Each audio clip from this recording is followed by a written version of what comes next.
接下来公布一下运动员比赛场地：1号台李克、苏尼日，2号台郭真成、王思诺，3号台汪叶超、胡龙，4号台刘俊言、李岩，5号台张文博、刁伟，6号台王云、马良，7号台宁旭飞、樊朗彤，8号台牛壮、刘任，9号台朝鲁门、崔明，10号台尹小伟、郑肖怀，11号台李一楠、张广豪，12号台王大双、蔡建忠，13号台肖翔宇、林任健，14号台孔德金、吴振宇，15号台胡奕红、徐天伟，16号台刘海涛、沈申毅，17号台陈成汉、孙鹏，18号台王鹏、崔明军，19号台黄浩洋、傅简波，20号台蒋志茂、薛贞琪，21号台齐国孝、董斌，22号台陈思明、康延壮，23号台周龙、金鹏，24号台方雄曼、博俊杰，25号台曹宇鹏、申成，26号台何文冲、张俊杰，27号台李英东、陈意涵，28号台沈新阳、于海涛，29号台孙源、梁诗雨，30号台史天琪、孟凡宇，31号台王露琪、白鸽 ，TV 台何塞、德尔加多、张勇。请比赛选手现在进入比赛场地检录。1号台李克、苏尼日，2号台郭真成、王思诺，3号台汪叶超、胡龙，4号台刘俊言、李岩，5号台张文博、刁伟，6号台王云、马良，7号台宁旭飞、樊朗彤，8号台牛壮、刘任，9号台朝鲁门、崔明，10号台尹小伟、郑肖怀，11号台李一楠、张广豪，12号台王大双、蔡建忠，13号台肖翔宇、林任健，14号台孔德金、吴振宇，15号台胡奕红、徐天伟，16号台刘海涛、沈申毅，17号台陈成汉、孙鹏，18号台王鹏、崔明军，19号台黄浩洋、傅简波，20号台蒋志茂、薛贞琪，21号台齐国孝、董斌，22号台陈思明、康延壮，23号台周龙、金鹏，24号台方雄曼、博俊杰，25号台曹宇鹏、申成，26号台何文冲、张俊杰，27号台李英东、陈意涵，28号台沈新阳、于海涛，29号台孙源、梁时雨，30号台史天琪、孟凡宇，31号台王露琪、白鸽 ，TV 台何塞、德尔加多、张勇。请还没进入比赛场地的选手马上进入比赛场地检录。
为了您的安全和更好的观赛体验，我们提醒您注意以下观赛礼仪：在比赛开始前，请持票入场，对号入座，避免在比赛进行时造成干扰。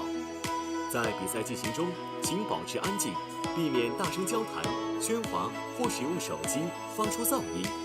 尤其是在选手击球的关键时刻，更应保持安静，以免分散选手的注意力。请对参赛选手保持尊重，不要对选手的表现做出负面评论或嘲笑。每位选手都值得尊重和鼓励。在比赛进行当中，请不要使用闪光灯拍照，以免干扰双方运动员。比赛期间，尽量减少不必要的走动，以免干扰选手和其他观众。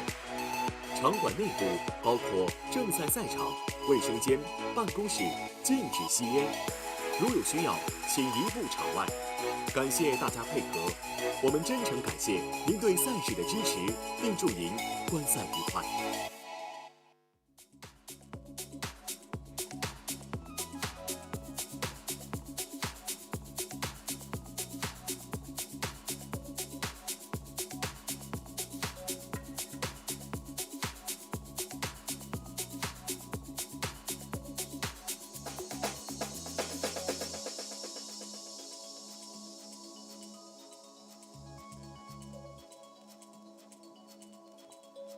在比赛开始之前，提醒一下场内所有人员，请将您的手机调至为静音或关闭状态。比赛期间，请保持赛场安静，场地内禁止吸烟。拍照请关闭闪光灯，谢谢合作。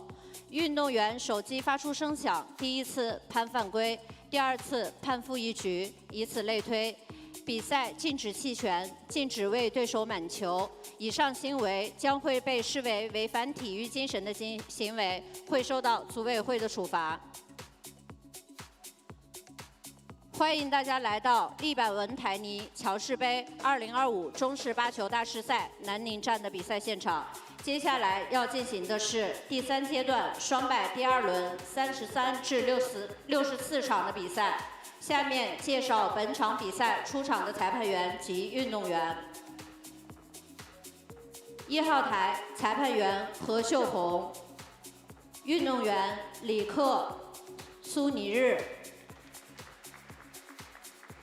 2号台裁判员徐景言，运动员郭真成、王思诺。3号台裁判员龚一航，运动员汪叶超、胡龙。4号台裁判员李勇，运动员刘俊言、李岩。5号台裁判员吕阳，运动员张文博、刁伟。6号台裁判员刘宇，运动员王云、马良。7号台裁判员蒋宇格，运动员林旭飞、樊朗彤。8号台裁判员佘真真，运动员牛壮、刘任。9号台裁判员袁义群，运动员朝鲁门、崔明。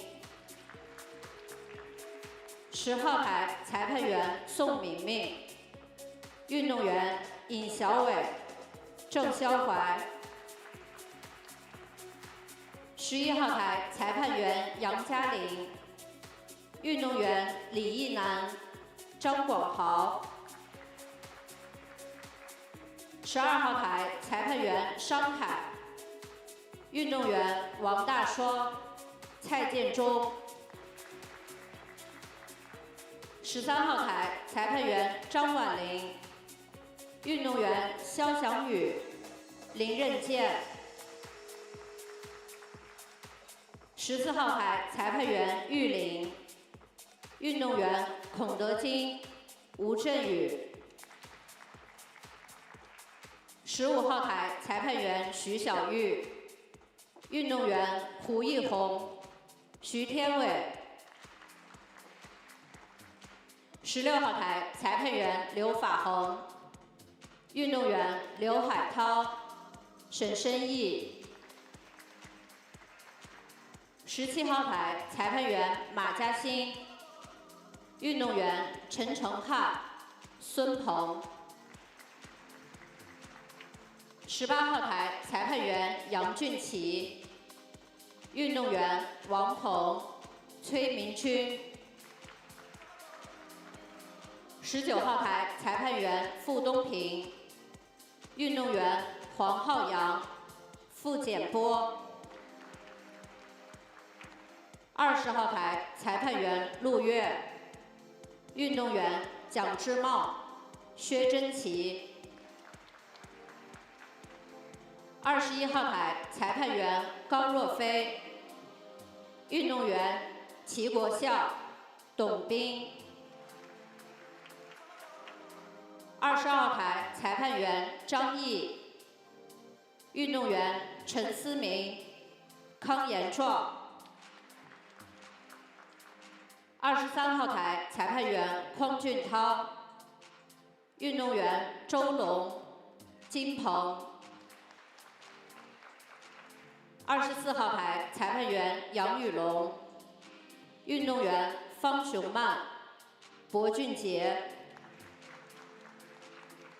25号台裁判员李亚萌，运动员曹宇鹏、申成。26号台裁判员张娜，运动员何文冲、张俊杰。27号台裁判员于一丁，运动员李英东、陈意涵。28号台裁判员张月秋，运动员沈新阳、于海涛。29号台裁判员孟令彤，运动员孙源、梁时宇。30号台裁判员田颖，运动员史天琪、孟凡宇。31号台裁判员陈思寻，运动员王璐琪、白鸽。TV 台裁判员刘媛媛，记录裁判员张路遥、李丹阳，运动员西班牙选手何塞·德尔加多、张勇。现在比赛开始。你好，何塞·德尔加多。你好，你好，张勇。请双方选手争夺开出选择权。听我口令，预备，3、2、1，开始。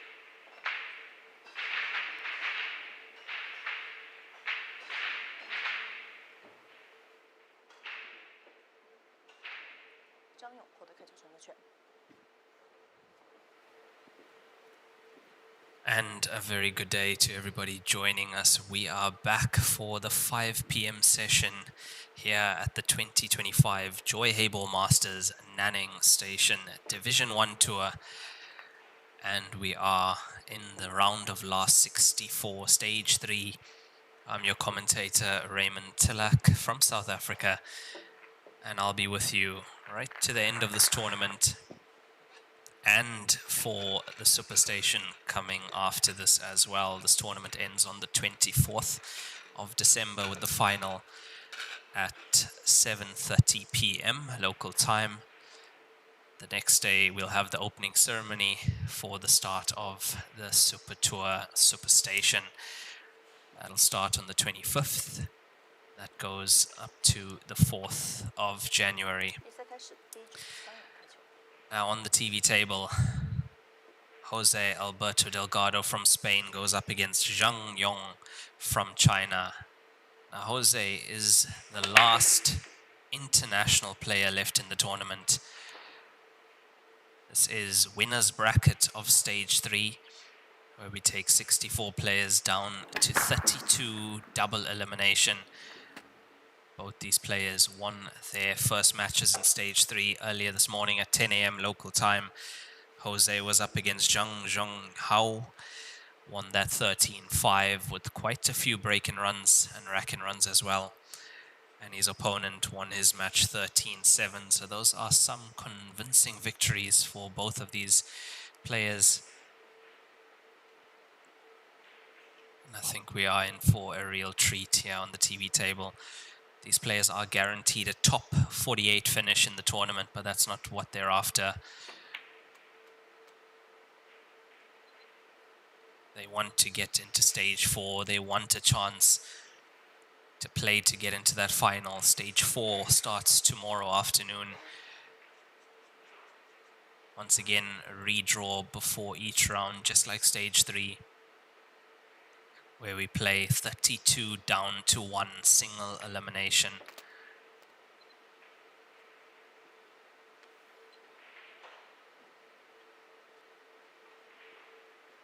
Now this is one of the first times we've had Zhang Yong on the TV table, so it is going to be interesting to see what he can do. Top 16 finish at the Tianjin Division 1 tour last year. Top 64 in Zhejiang in both the tournaments.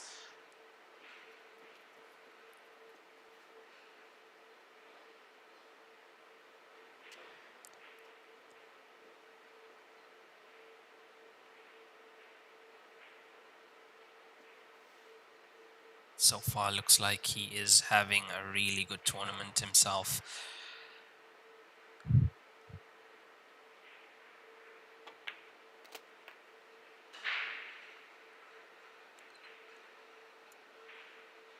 And if you have been watching since the beginning of the stream, you would have also heard the referees announcing each table, each referee, each player before each match. That is exactly how it's done here in China. For every single round, each match gets announced individually, followed by the TV table.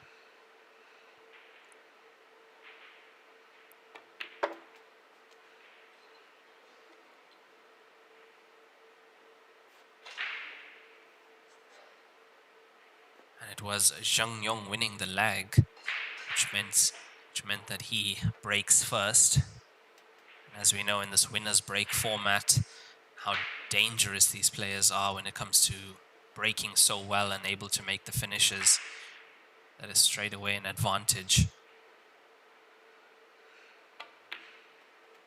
As you can see, taking that advantage well. He's on a break and run currently.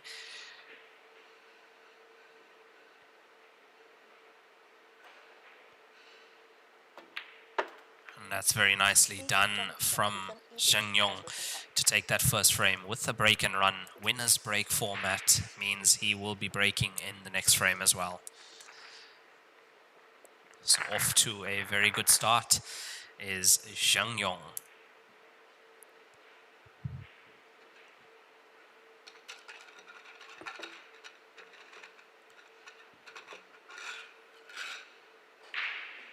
As you did see, we have 3 referees refereeing the TV table match. That's the main referee, which you see on the table at the moment, along with 2 assistant referees. So they have video playback if needed, if there's any questionable calls or the players want to question something about one of the calls, they can play that back.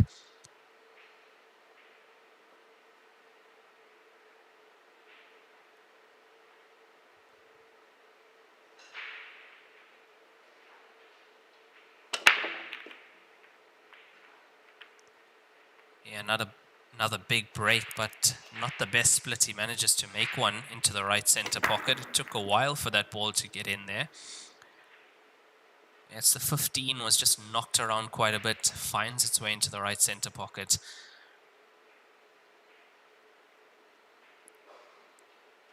And what a start this is so far for Zheng Yong.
Yeah, and what's so amazing, especially with these top Chinese players, is how quickly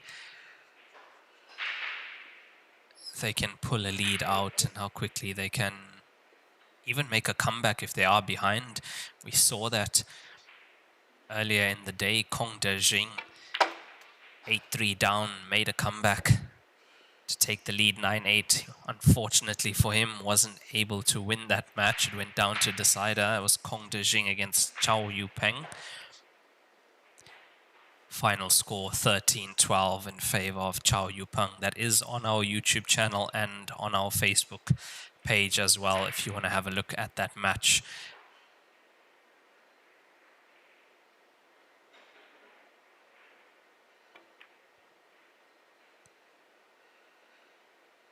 Oh, cue ball in as well. Opportunity for Jose Delgado.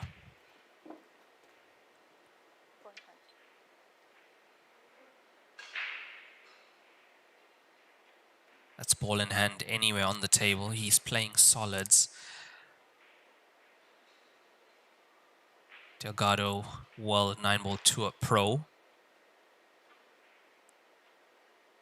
One of the recent tournaments that he played in Egypt, finishing third in the African Open, held in Sharm el-Sheikh, losing out to South Africa's Jason Taron. Scoreline of 7-6 in that tournament, but he did defeat current WPA world number 1 Jack Whelan to get to that third place.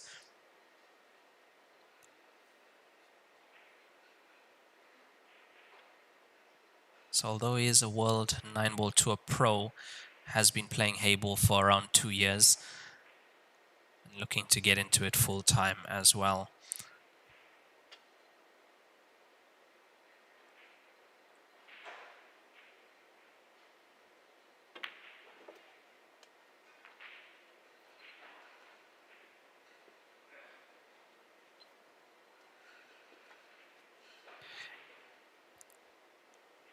With the way that ball potted into that corner pocket, I actually think he was trying to go off the 11 there to open the path for the 4 down to that pocket.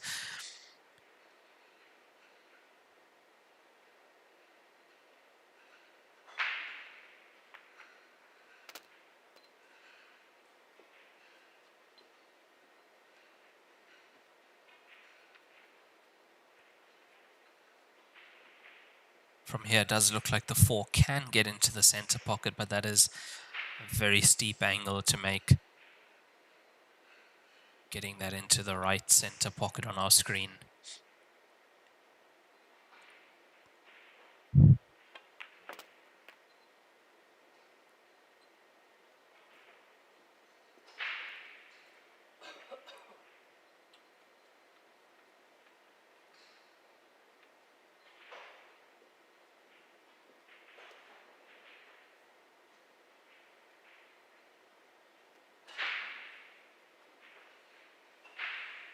Yeah, a few shakes of the head. He's not happy yet.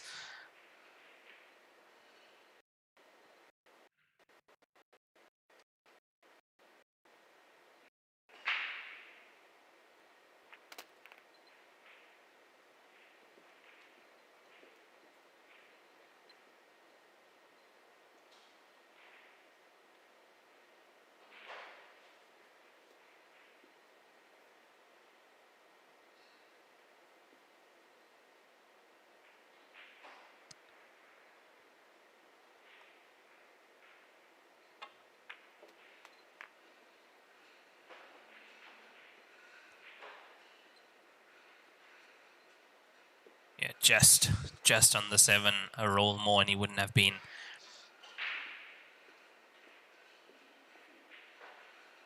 Now having hardly any angle on the 7, he's going to have to stun this and play the bank on the 4 ball.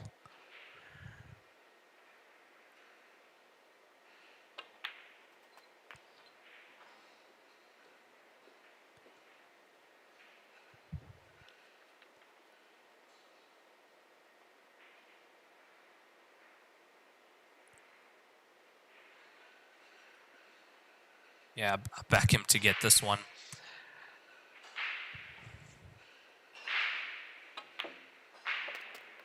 Very nicely done. He's taken that well. 4 goes straight into that left center pocket.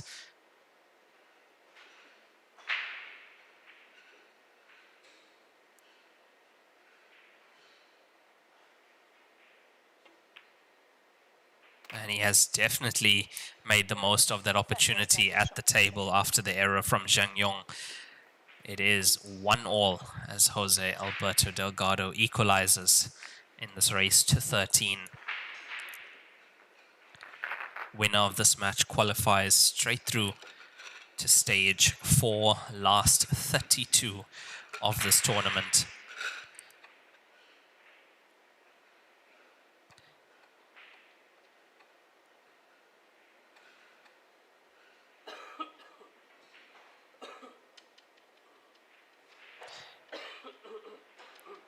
Now we started this tournament off with 704 players, around 650 Chinese players with just over 50 international players, open draw. Some of the best Chinese players in the world in that draw as well. So for an international player to make it this far into the tournament is really a massive feat.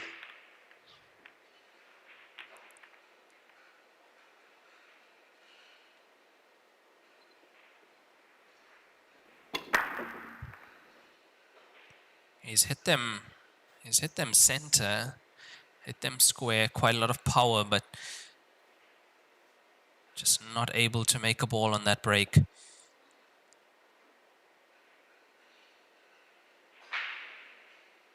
And that brings Zhang Yong to the table.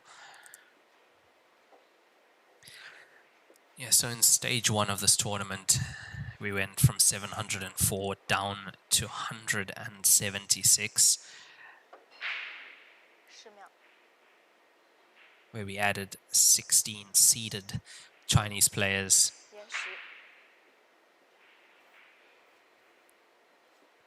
Then down from 192 to the top 48 in stage 2, where we once again added another superseded 16 Chinese players to give us stage 3, which we are playing at the moment. 64 players down to 32.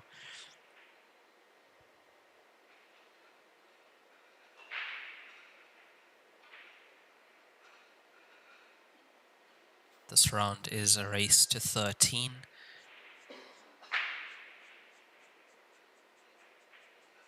No time limit on these matches, as it has been throughout the tournament. Even for stage 1's race to 7, winner's break, no time limit, which means that you always had a chance to make a comeback. Or even if you were in the lead, you had to make sure you can hit 7. No time to take the foot off the accelerator. You cannot afford to open the door.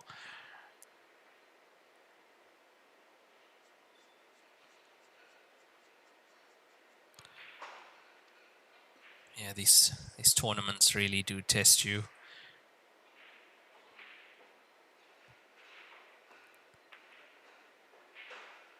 And that is another miss from Zhang Yong.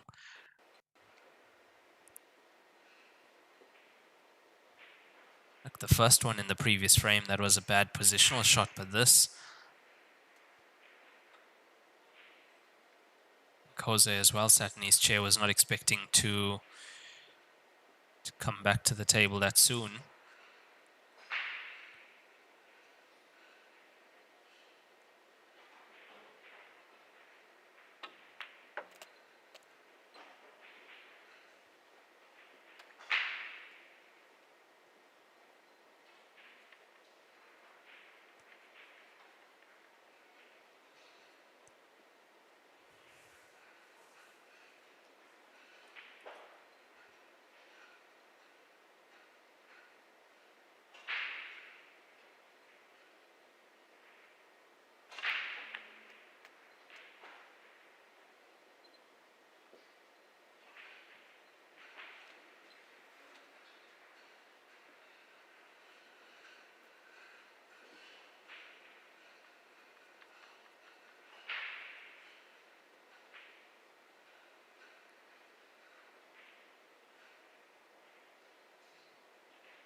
Look, he doesn't have the easiest layout on the table, especially with where the black ball currently is.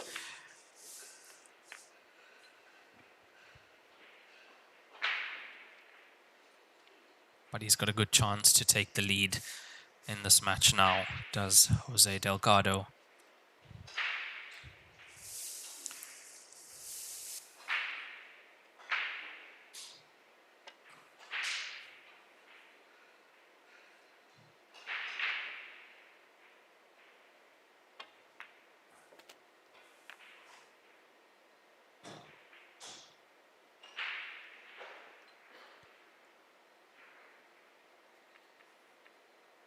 I've had the pleasure of being at quite a few of the tournaments, Heyball tournaments that he's played in.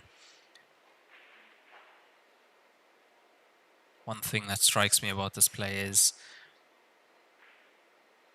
most times very calm, very cool, especially under pressure, very consistent, and that's exactly what you need to make it far in these tournaments, is consistency, to be able to grind out those results each day you play, going through double elimination rounds, which means if you do take a loss, you have to fight quite hard to get back into the next stage to win that side of your group.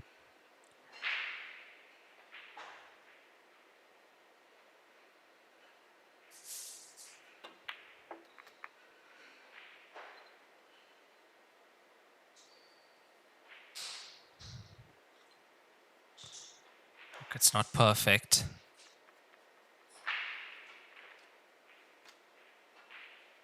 There's always a chance.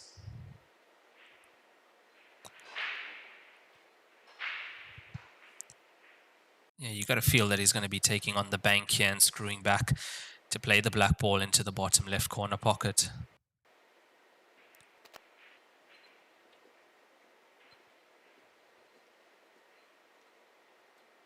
Just had a little bit too much angle on that, so I had to come off the cushion, and that is why he hasn't been able to get the cue ball exactly where he wants. This is now a tough black ball.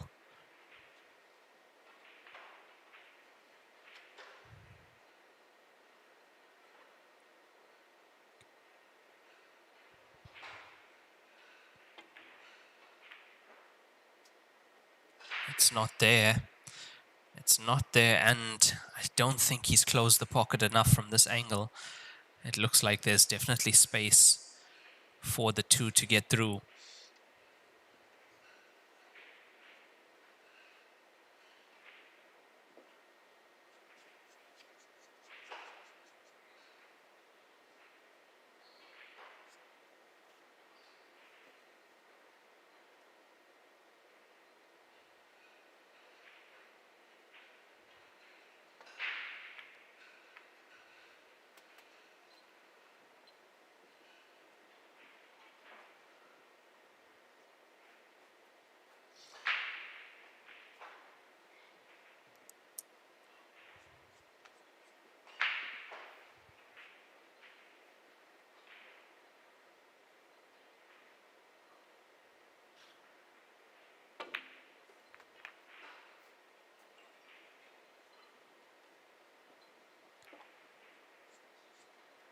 Yeah, that's also not the neatest.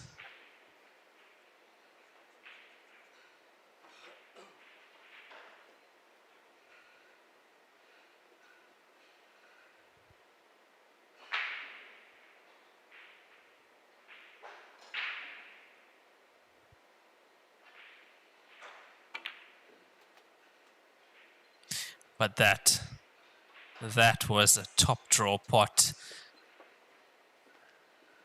And he almost got a good position as well.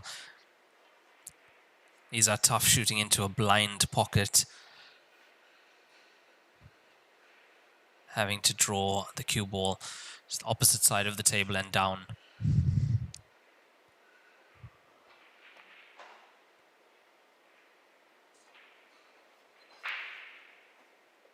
Yeah, just a few unforced errors from both these players at the moment.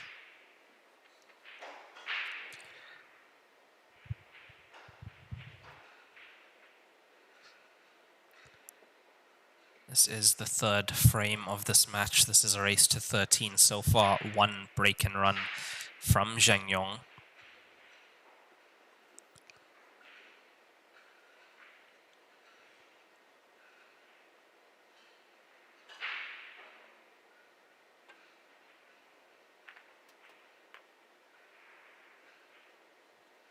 I think he's good.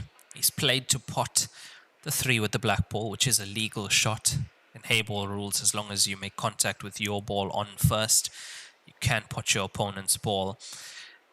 And he's attempted to block that pocket with the black ball, but can see that Zhang Yong is having a very good look. And there we are, right behind it. He's looking at going off the jaw, but I don't think it can.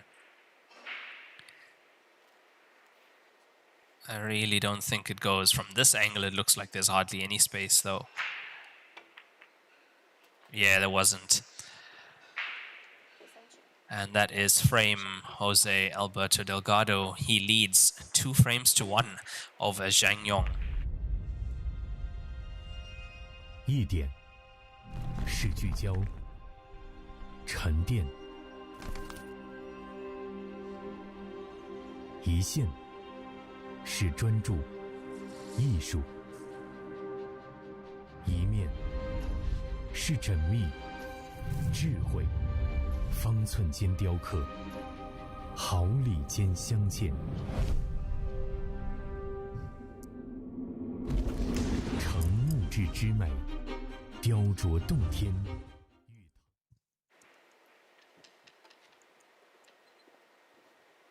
第4局，何塞德尔加多开球。Winners break format. 2-1 up. Jose Delgado to break. Yeah, I think he's going to give this one a little bit more than the last. That's exactly what he's tried to do. It's not the first time we've seen that in this tournament. When you are trying to get that much power, especially with the body movement. Getting as much power as you can into that break. It is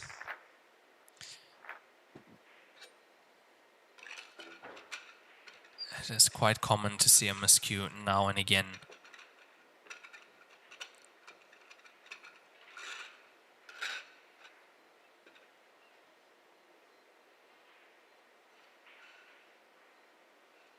Yeah, just a little smile from him after that. Important to keep yourself in good spirits. When you're playing a race to 13, it's only 3 frames down. You cannot afford to start beating yourself up.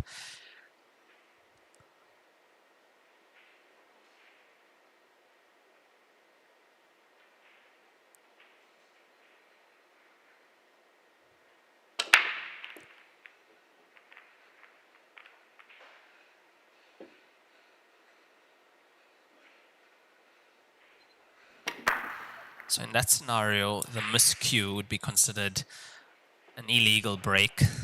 Of course, not intentional, but it does mean that your opponent can decide to break himself, which he has done, and not potting a ball on the break. So Jose Delgado comes back to the table.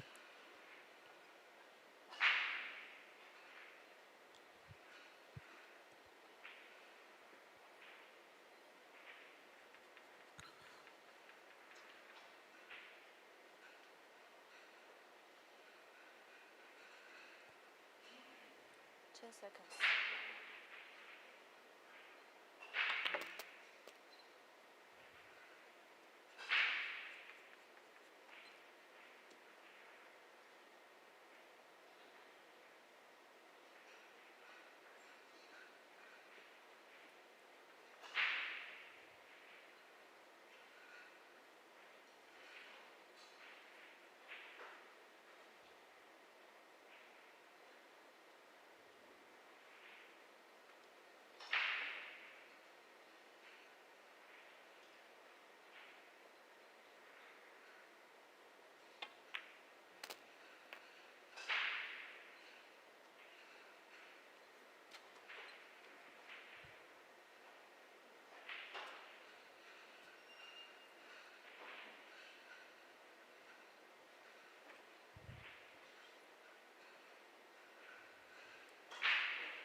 So with this opportunity at the table, decided to take on stripes. He's landed almost straight on this 11 ball. There's the slightest of angles.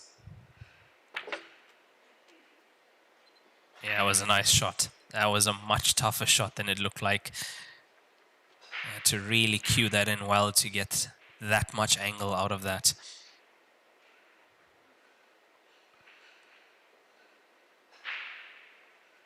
And with a shot like that, it's so easy to try and cheat the pocket and catch the inside cushion early. Your brain naturally wants to make an angle out of that when there just isn't.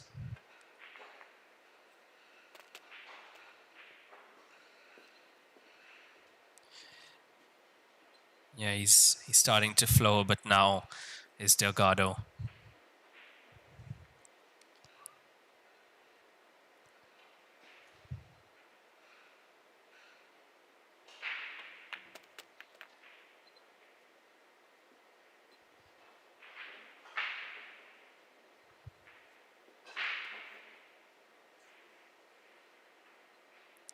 Yeah, this one's all about pace now, just to drop in behind that 12 ball.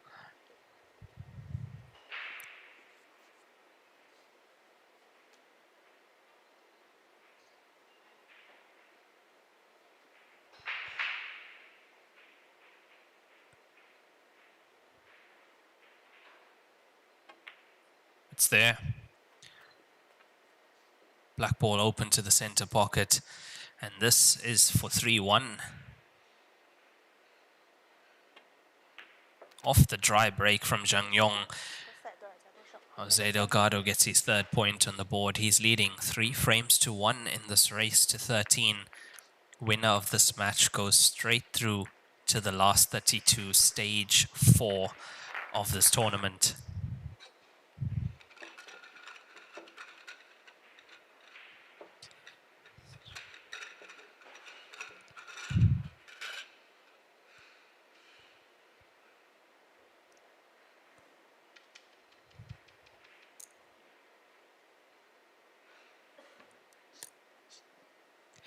And I see that rack counted as a rack and run. I was wondering whether it would, because it was Jose's break, which he fouled on. It's transferred over to his opponent. It's still counted as a reverse clearance rack and run.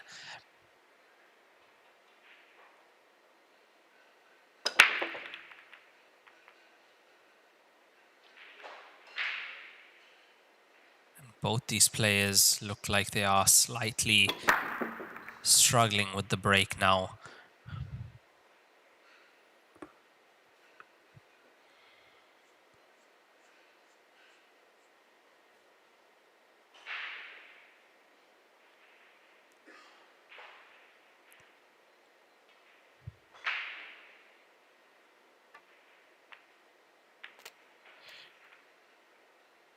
I was gonna say that the only good thing about that break from Jose was that he left the cue ball safe on the bottom cushion on our screen, but Zhang Yong was able to find a pot to the right center pocket.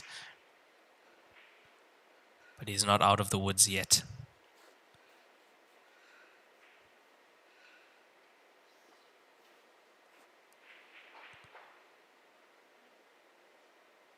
And the thing is, with the few misses that he's had, he's not in flow state at the moment. Is Zhang Yong hasn't found his rhythm.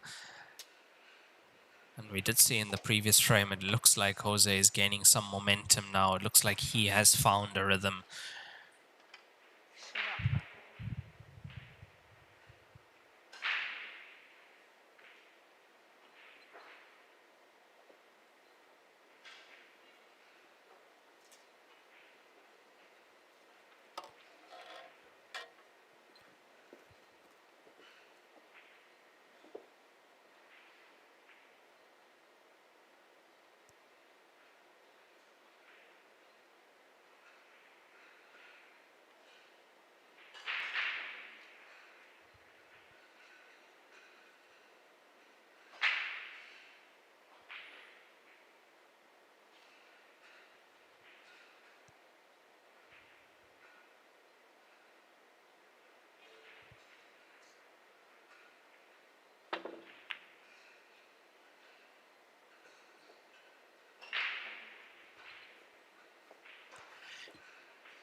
Yeah, this frame is going to get quite tactical now, especially with where the 5 and 11 are, the top left-hand side of the table.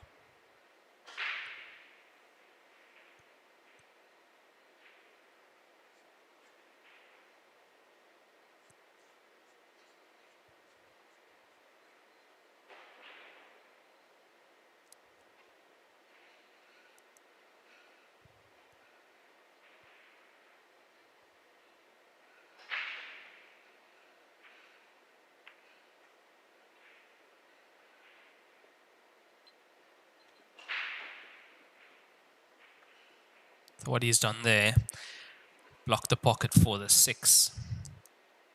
That would have been going into that bottom left corner pocket. However, it is open to the opposite corner. Got a good angle on the 3. You can get into the 5-11.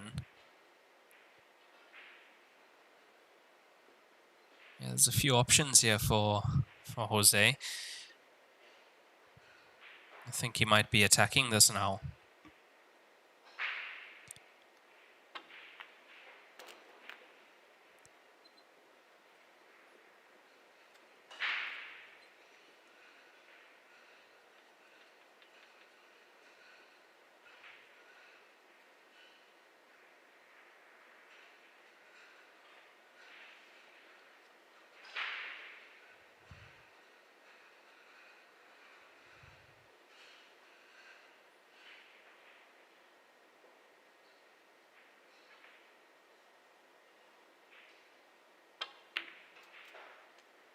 Yeah, very clean pot on that 4 ball to the bottom right corner pocket.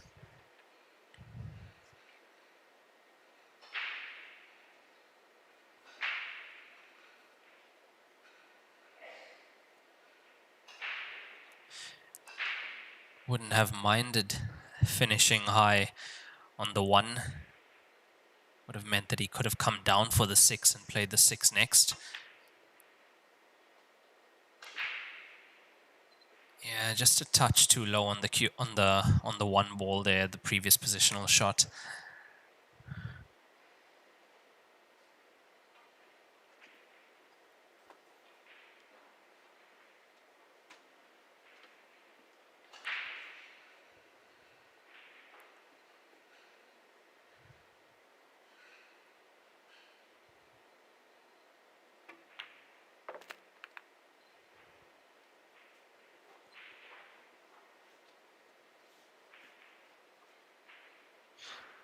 Does Zhang Yong see a way to get into the 11 ball? I'm thinking 15 to the center, but has to have the right angle on that. And by right angle, he needs to be pretty much perfect because you are be force following the cue ball through there. Yes, he's telling the cue ball to hold, and the object ball as well.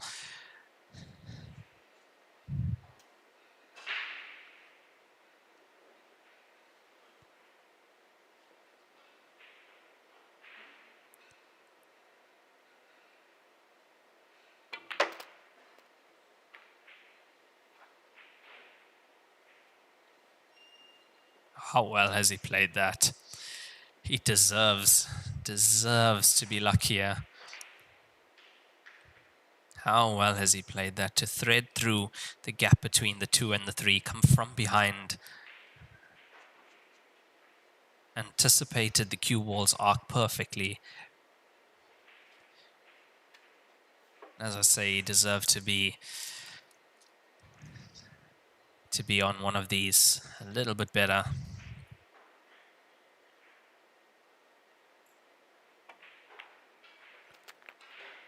Off the jaw. Yeah, cue ball off the jaw. He's going to take that.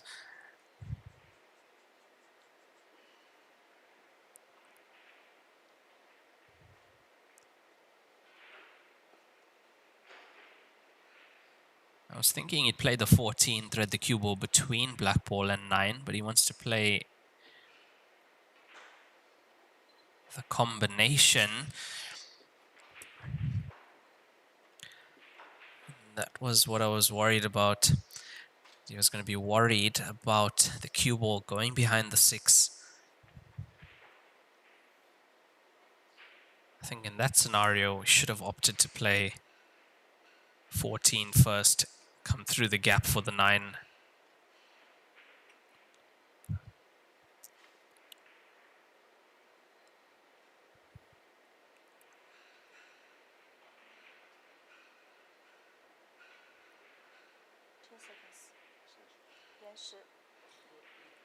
Jose calling his extension. Players have 45 seconds per shot, one extension of 30 seconds per frame. Now he's looking at playing the 6 onto the 14, but he has to leave the 6 in front of the 9. Or take the 9 out completely. It's not what he wanted.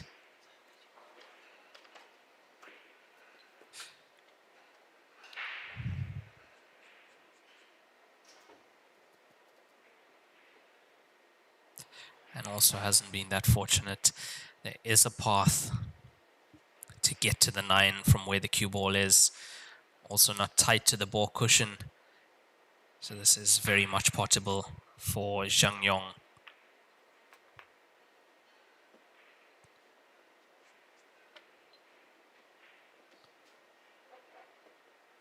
He's going to need to put the extension on his cue ball being past the halfway line on the table.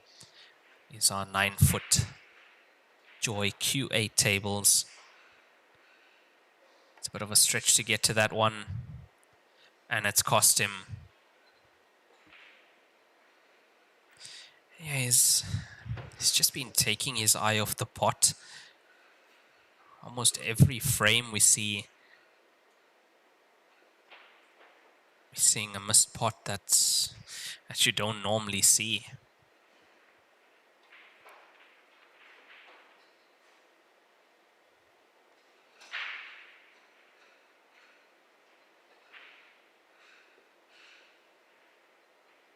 But very similar to what we saw earlier with Kong Dejing.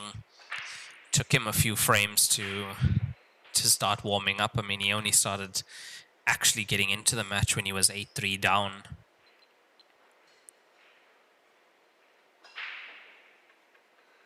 Then all of a sudden he wakes up and he wins 6 frames on the spin.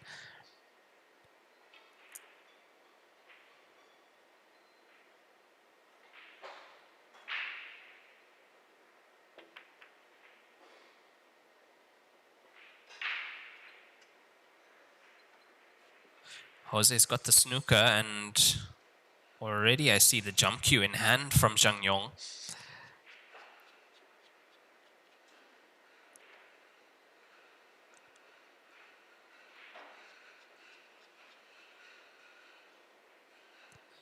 And because of the distance, also the distance between the cue ball and those first object balls, he's actually decided to take his break cue. This is considered a long distance jump, and what a jump shot that was. That is one for the highlight reels. What a pot that was. Zhang Yong takes his 2nd point in style. Have a look at this. Absolutely drilled that into the bottom right corner pocket.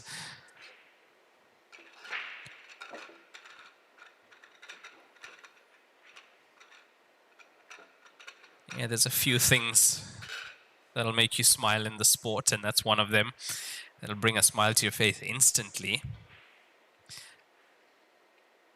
A perfectly executed jump shot like that will definitely do that.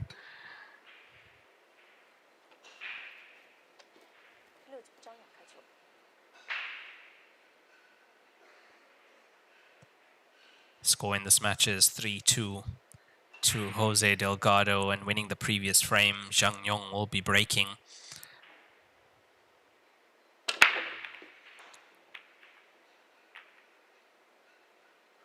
That 9 going slightly high to the left center pocket. So now we'll see when he does break again, whether he changes anything. Because these players can adapt according to where they see those balls going towards the center pocket.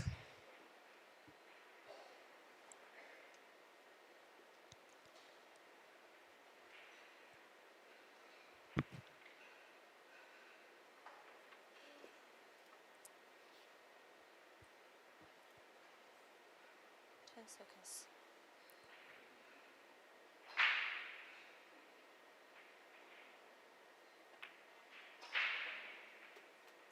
And that was, you'd have heard the referee calling 10 seconds now. Quite a few players, if not used to playing under the shot clock. What tends to happen is as soon as you hear 10 seconds, you immediately call extension, even if you might not need it.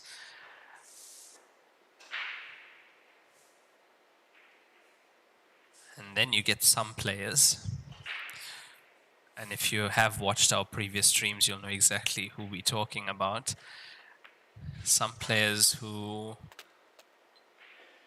like to let the referee count right down to 2.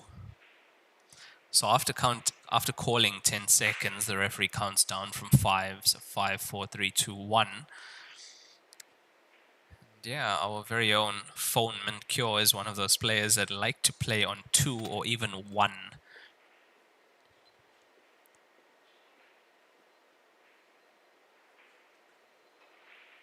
Now, in one of the recent tournaments, I believe it was the World Championship in Australia, there was the question, when is it a foul? Is the foul on 1, or does the referee have to say 0, then foul?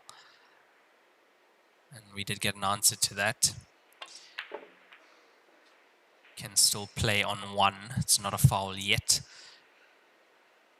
The foul will be when the clock hits 0 or 45.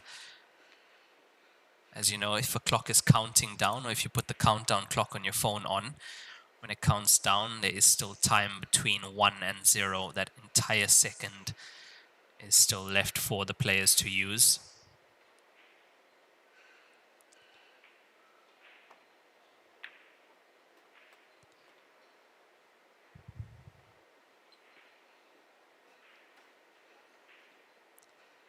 I really hope for Delgado's sake that 2 ball hasn't opened the door for Zhang Yong.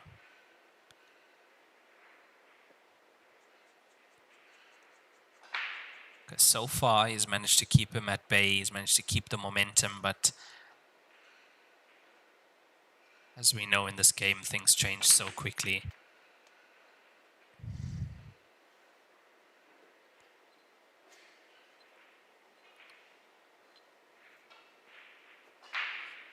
Yeah, some interesting shots that that Zhang Yong can pull off. Have a look at that, 12 off the 6 into the bottom corner pocket.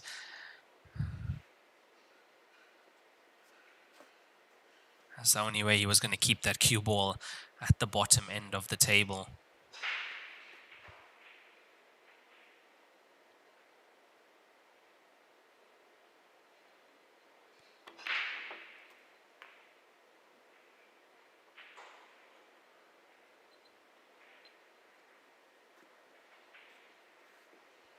Now, how has he managed to find that gap? To get between 9 and 14 like that, did not want that at all.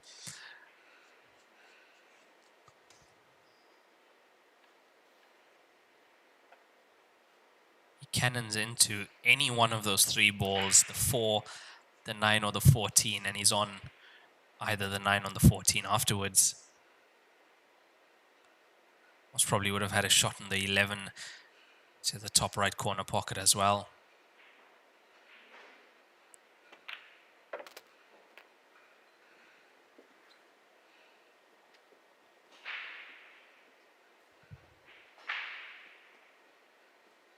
It's a clever little shot he's played to pot Delgado's ball.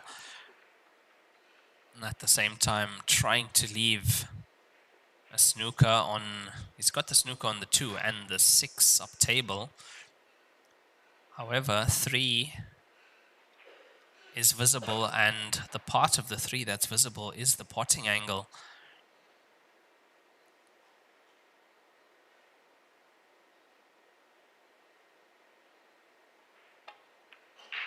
Yeah, there it is. There it is.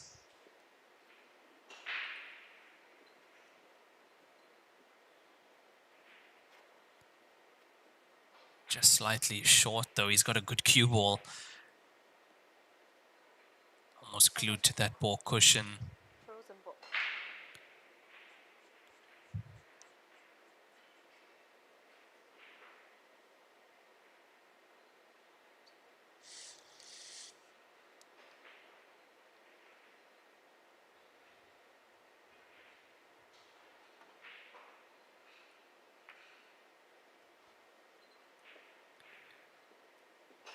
That was asking a lot to pot that, or even to get that right in front of the pocket. That was definitely asking a lot with where Delgado had put the cue ball. And that's the difference a few centimeters can make. That cue ball glued to the ball cushion or a couple of centimeters off changes the entire dynamic of the shot that Zhang Yong tried to play.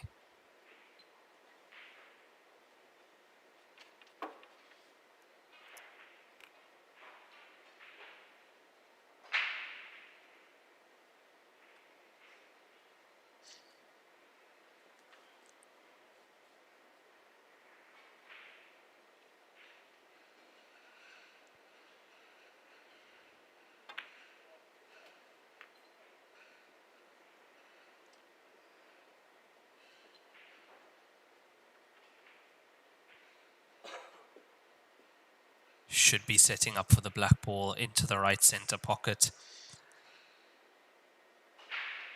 He's just going to be rolling this cue ball down just to drop the two ball.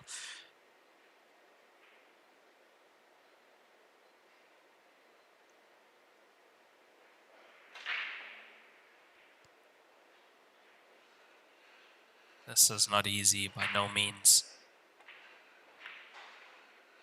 Oh, he's cued that so well. He's cued that so well. It's even caught the cushion early and still gone in. That is how well he's cued that ball.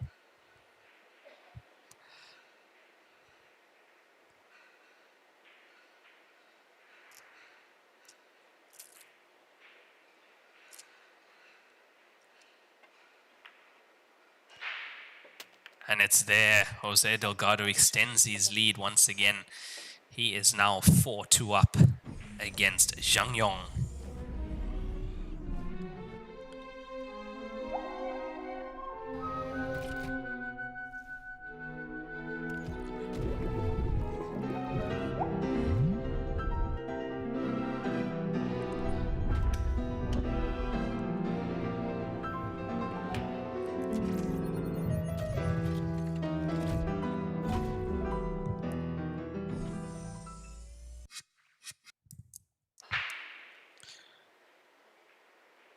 So score 4-2 to Jose Delgado. 6 frames played. We've had 3 one-visit clearances. That's 2 rack and runs from Delgado and 1 break and run from Zhang Yong. 第7局，波塞德尔加多开球。 I have to say, at the moment, player that's looking slightly more solid is definitely Delgado.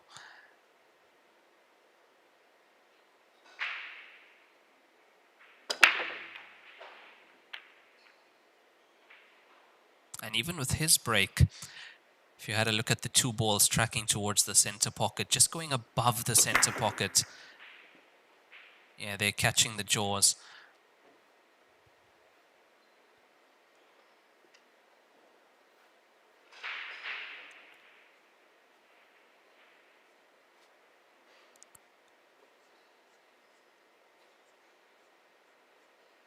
And both these players not having the best luck with the breaks.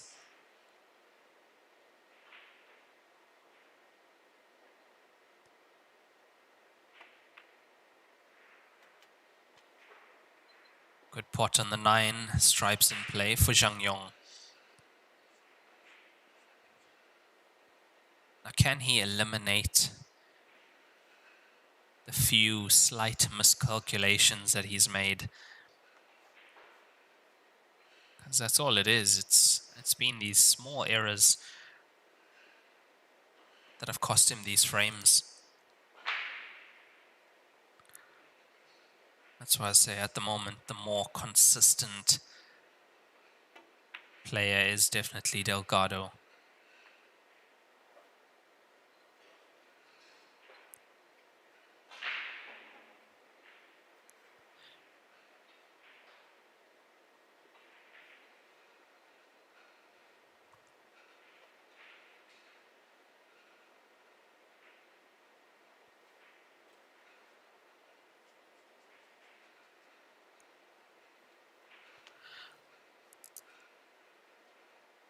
So if you have just joined us, firstly, where have you been all tournament? Secondly, welcome to the stream. It's lovely to have you guys on the stream as always. I'm your commentator, Raymond Tillack, commentator for the Joy events. And we are in stage 3 of the Division 1 tour here at the Nanning station, presented by Joy Billiards and Liebe Windcloth. 64 players remain out of 704 as we play stage 3 down to 32, double elimination. There will be no more seeds added. Winner of this match goes straight through to the last 32, stage 4, which will be single elimination redraw before each round down to the final. Final will be a race to 19 frames, and that will be played on the 24th of December at 7:30 p.m. local time in China.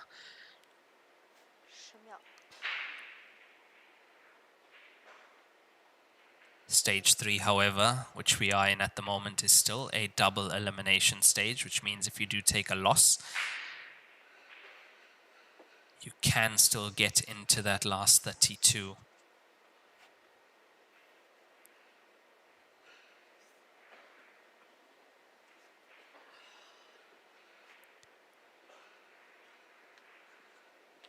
This being the Division 1 tour, meant that out of 704 players, we had about 50 or so international players in an open draw against about 650 Chinese players. And out of the 64 players left, only one international player remains, and that is the man from Spain, Jose Alberto Delgado.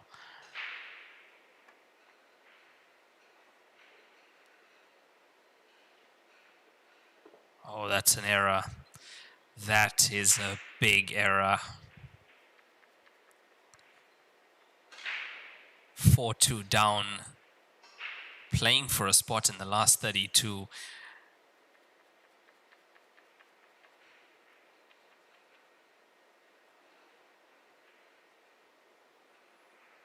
That is a massive error on the 12 to that left center pocket.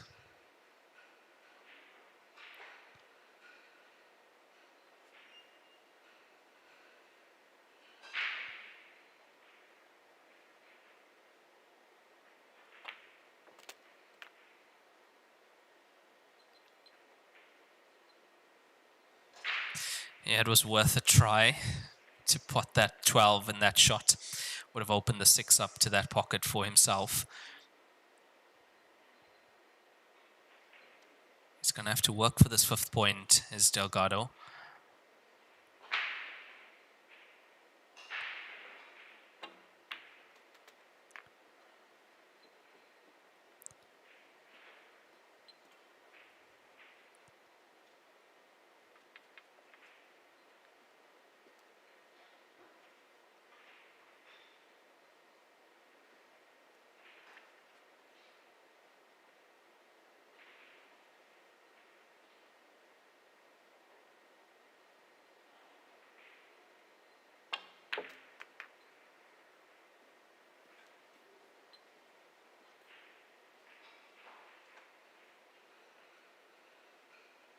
He plays those shots quite well.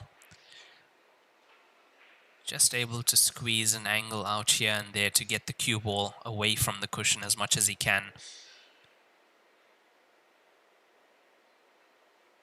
Not making the miscalculation that many players do, where they try and force the angle, cheat the pocket a little bit too much, catch the inside jaw.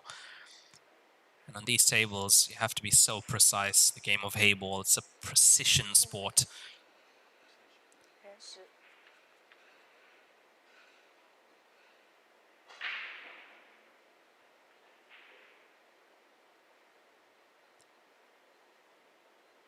Can't afford to be cheating pockets in this game.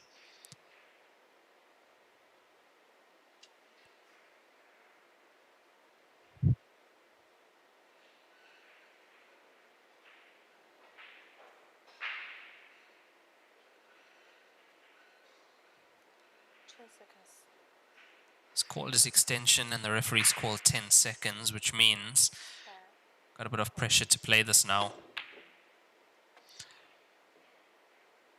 Oh, he's almost got a little bit lucky with that one. Even so, I think he has. With where the cue ball is right now, it's not even an easy 12 into the center pocket. That requires just the slightest of touches to get that in.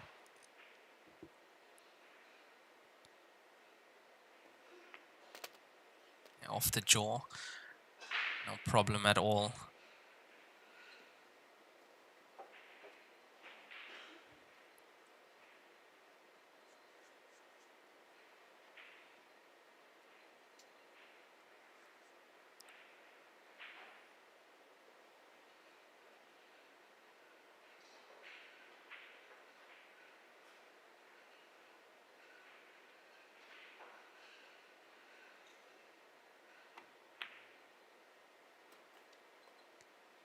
Yeah, that's a bread and butter shot for these players.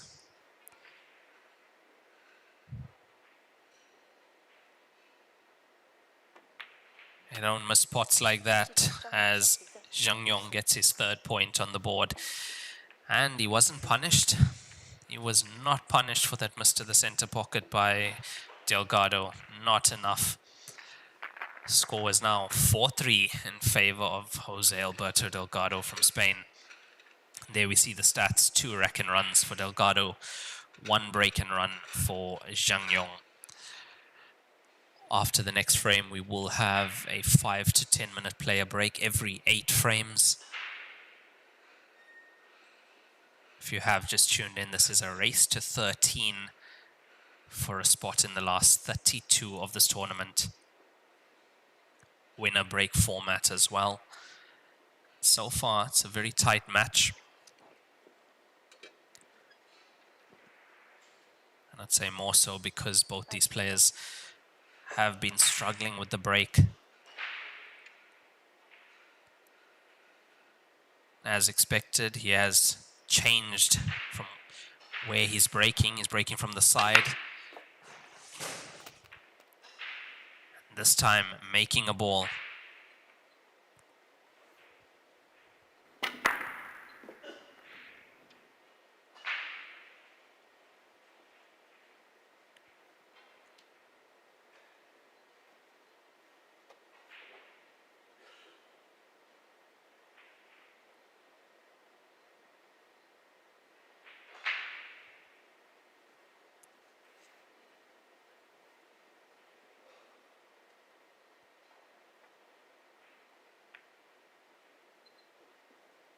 Couldn't see anything easy on the table, couldn't see an easy finish, so he's decided to play tactical. Leaving the cue ball very close to that top cushion, ball cushion. It's still an open table in this 8th frame.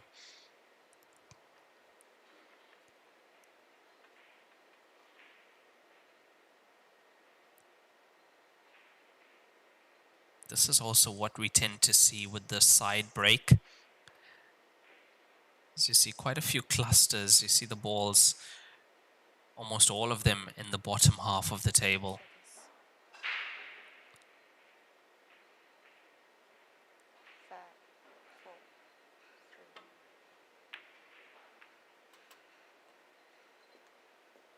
It's a good pot on the 6. Does he have the 4?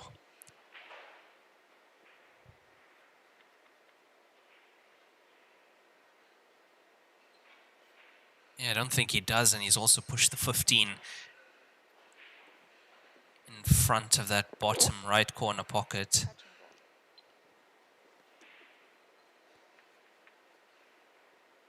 He's touching ball on the 1. Now in Heyball rules, you can move a touching ball as well.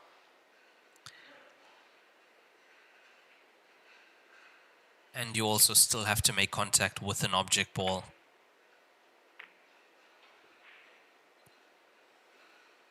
Yeah, he didn't really get rewarded after that pot on the 6, unfortunately. He's managed to secure solids, but that's about it for the moment.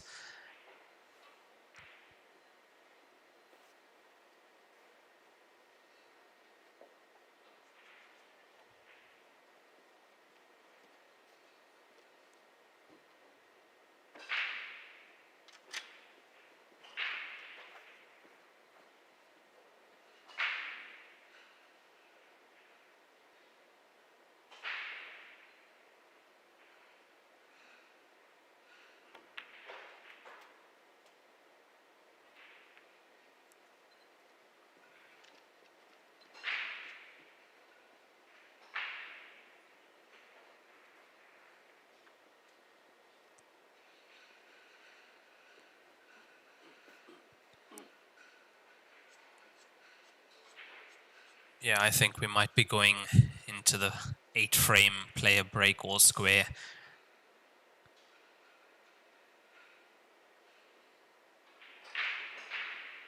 This is a good opportunity for Zhang Yong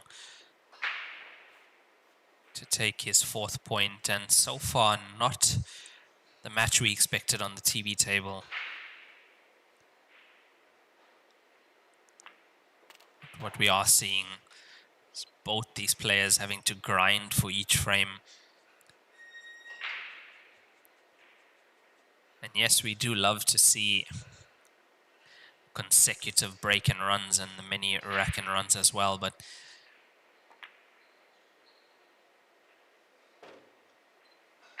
sometimes these kind of frames make the game quite interesting. It shows you the true range of what these players can do, how they deal with these multiple visit frames. The tactical mind comes into play, the patience as well. Because not every single match is gonna just be a break and run fest.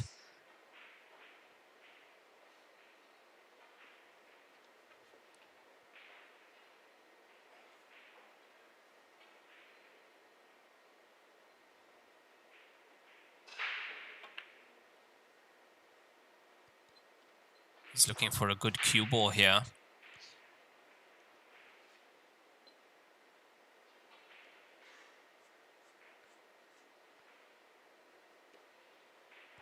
Yeah, he's down quick, which means there is something available, and 9 is.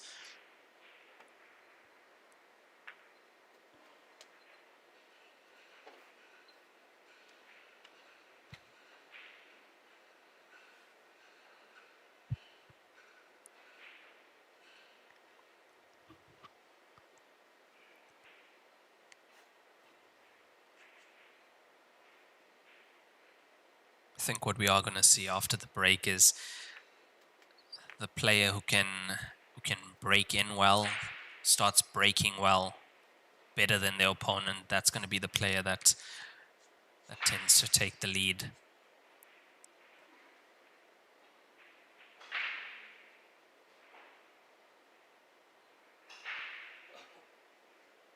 Because that's also the only way one of these players is going to get some momentum.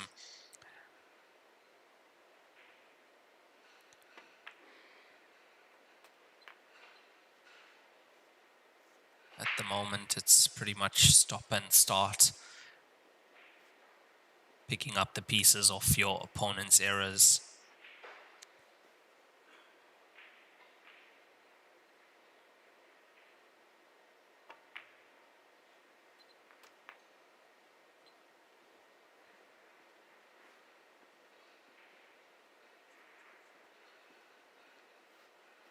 Just had a walk around to see whether the black ball does go. It does. Off 2 cushions, come into the angle of that black ball. That is almost perfect. Zhang Yong takes his 4th point and levels the match at 4 apiece.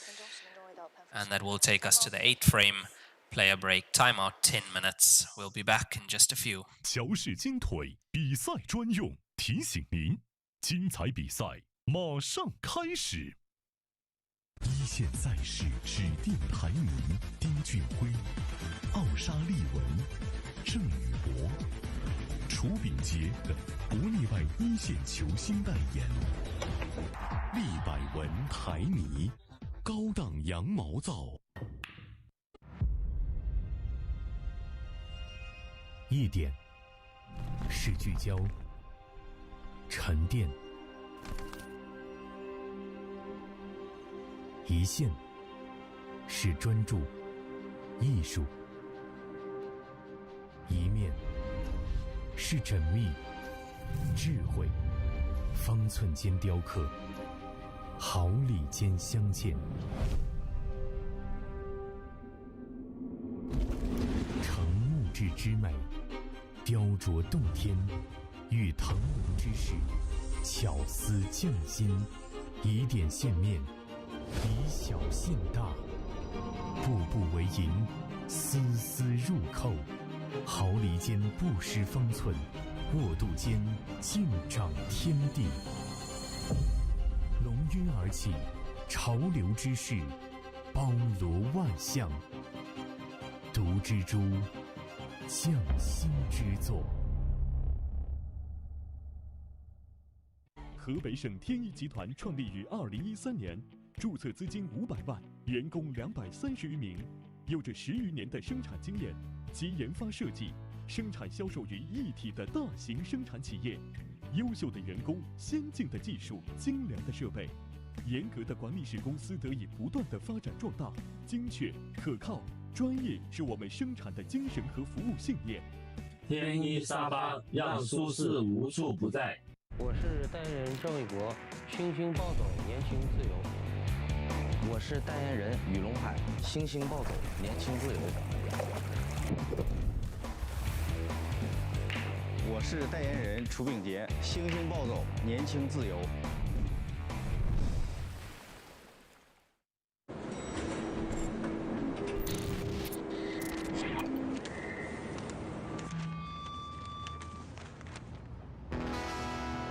I was born in Louisiana. My mama told my papa, our little boy has got the blues.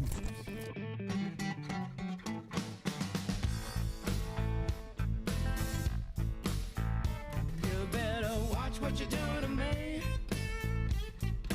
Watch what you do to me.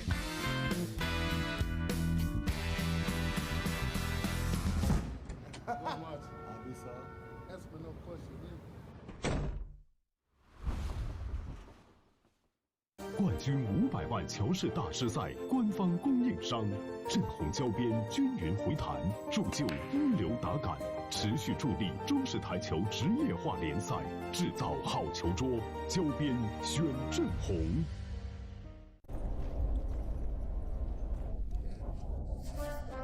俺老孙啥功名不要，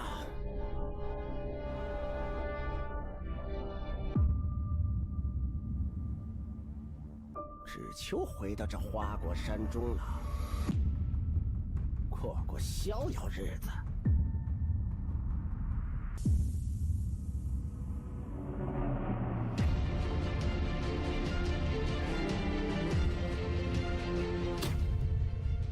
天要球杆，换一切为可能。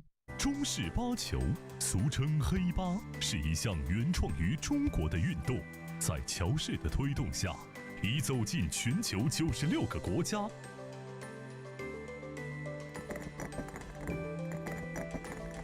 乔氏中式八球，风靡全球的中国运动。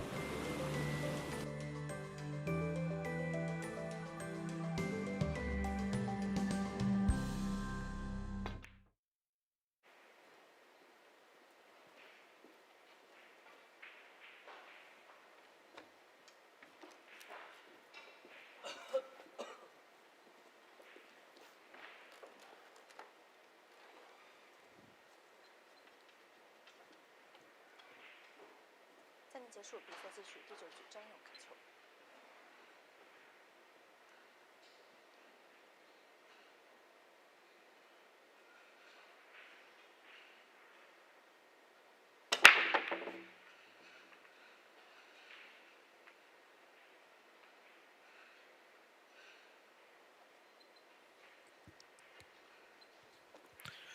And we are back after that player break, and that looks to be, yeah, the 2 balls not making it into the center pocket, 4 as well, not going into the top left. Another dry break. It really has been too many dry breaks in this match thus far.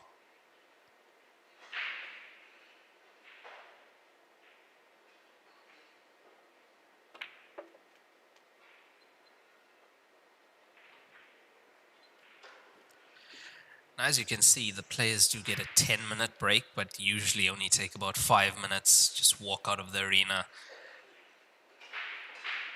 And yeah, I think just have a moment with themselves.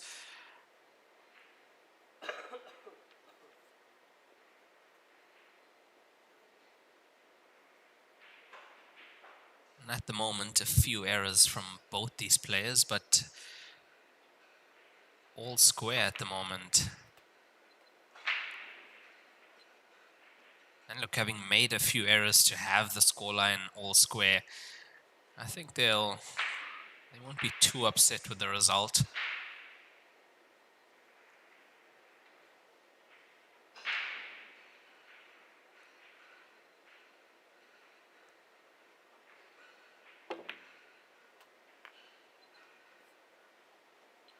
You have to remember, it can go totally the other way as well. You can be missing a few shots and you can be 8-0 down. That is how cruel this game can be if you are playing against a player who's really on top of their game, having a good run of the ball, and who's not making any mistakes.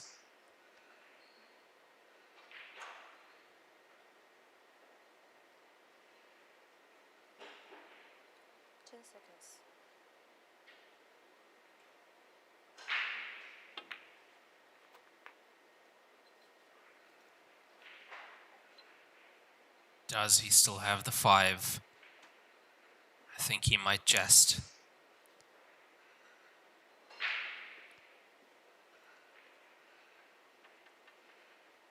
He might just have kissed the 10, enough to be on the 5 to the bottom left corner pocket.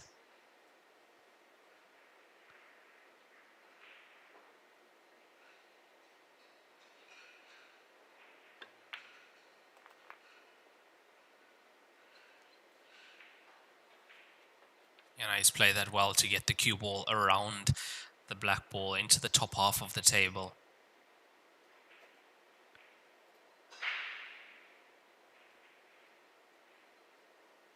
Leaves himself just needing one good shot to get position on the 6.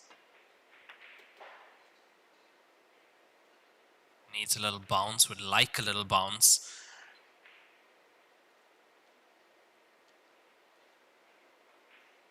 He's still okay though, he's just going to drop the 6 in.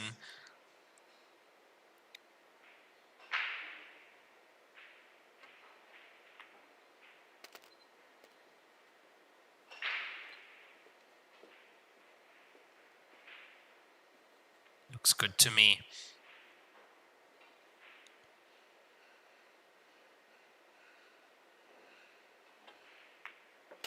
Yeah, that was a good clearance from Jose Delgado. Rack and run for him off the dry break from Zhang Yong as he takes the lead once again. 5 frames to 4 in this race to 13. He'll be breaking in the next frame as well. Be interesting to see if he does anything different, maybe puts a little bit more power into it.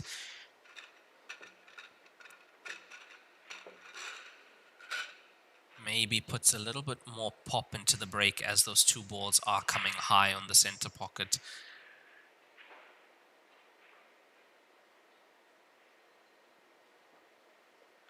You'll be amazed at the different ways you hit the cue ball onto that first ball.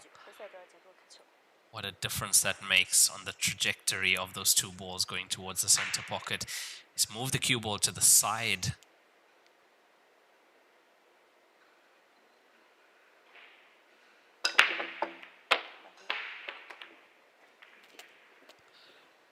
That also can happen when hitting the side break with a little bit too much pace. Let's have a look at this one more time. Yeah, the cue ball bouncing in to the left cushion and then off the table.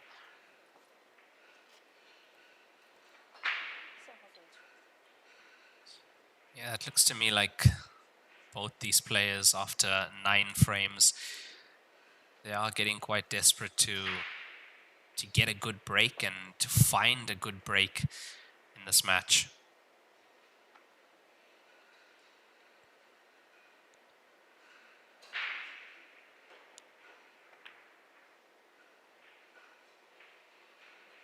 Oh, I don't believe that. I don't believe that. Zhang Yong has missed with ball in hand behind the balk line.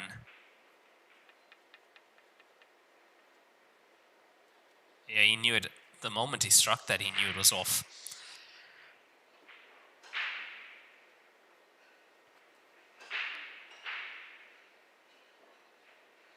What he could do here is he could go into the pack. He's managed to release the 5, with the 5 being there. If he lands low on it, could possibly go into them again.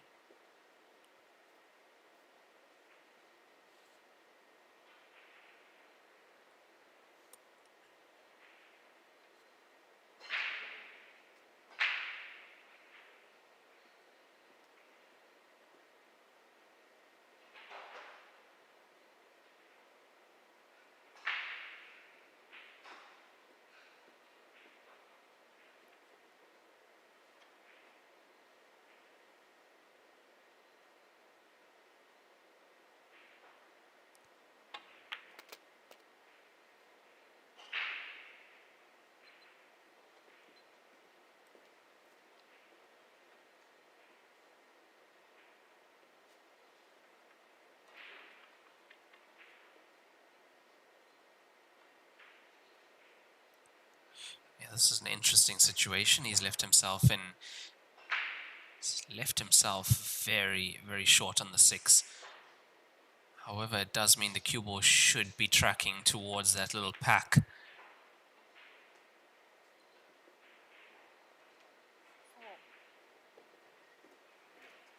Yeah, that's how fine he had to hit the 6 that he's missed it completely. He's gone into the 14. And that is a foul ball in hand. Yeah, so what he was trying to do there was to clip the 6. It was a very fine cut to the center pocket, but if he got it, the cue ball wasn't changing angle that much, and it was heading towards the 4-2 at the bottom of the table.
Yeah, you can see that these players are struggling slightly.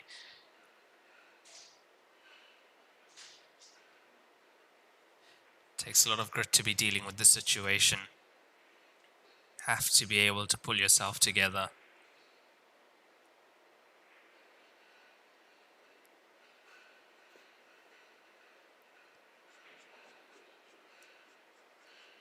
At the moment you can see both these players are going through it. It's not like one is totally steamrolling the other.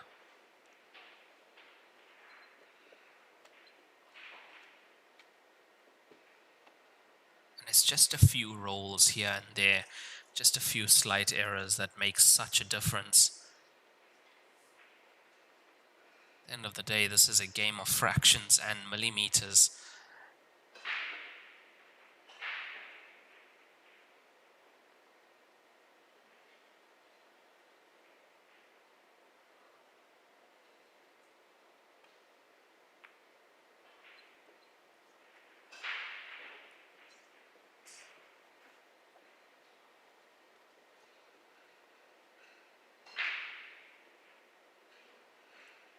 That actually looks to be a pretty decent shot from Delgado, considering where the cue ball was and what he was left with by Zhang Yong.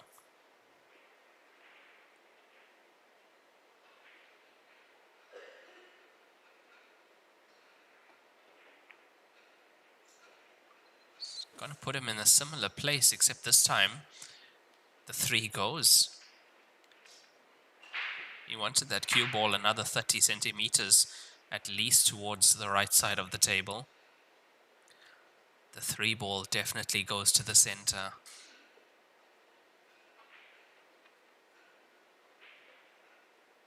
This is a chance.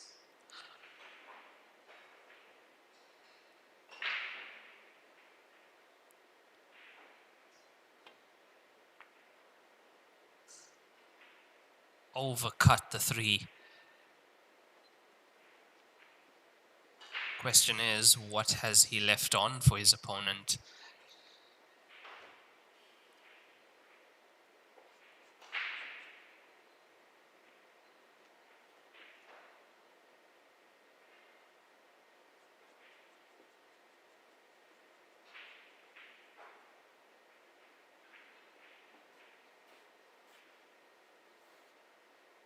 Not much is the answer to that. Half a chance at the 12 to the top left corner pocket, but you missed that.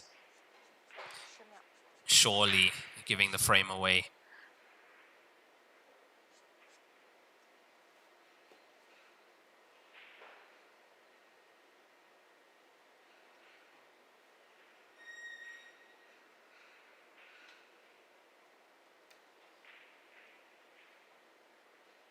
Yeah, I don't really see a safe place where he leaves the cue ball. The 3 just outside the center pocket. He's gonna have 10 seconds called on him. There we go, that's 10 seconds. He's called his extension already, which means he had to play. Yeah, that was a little bit wild, to say the least, from Zhang Yong. I think he was just in a situation where he couldn't figure out what to do.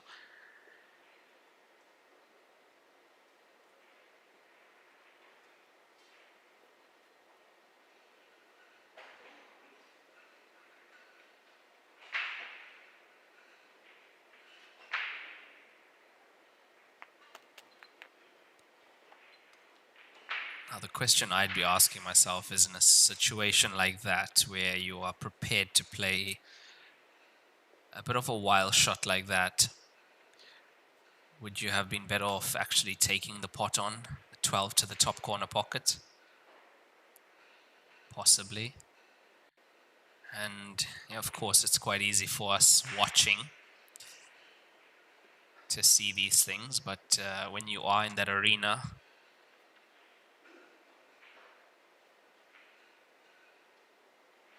and the pressure's creeping up on you, referee's calling 5 seconds, it's a totally different ball game.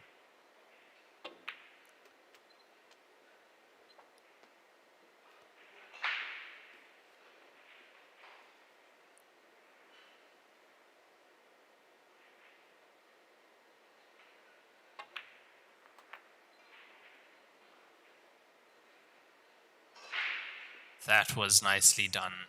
Off 2 cushions, perfectly for the 6 ball.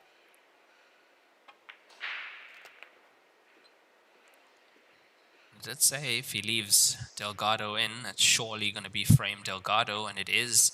6 point for Delgado on the board. He leads 6 frames to 4 over Zhang Yong. Now does he change the break again? He's tried the side break. A little bit too much power caused the cue ball to go off the table in this frame.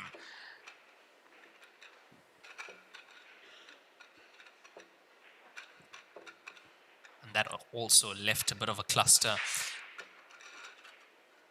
at the foot spot where the balls are at, which is the reason both these players were trying to get into that.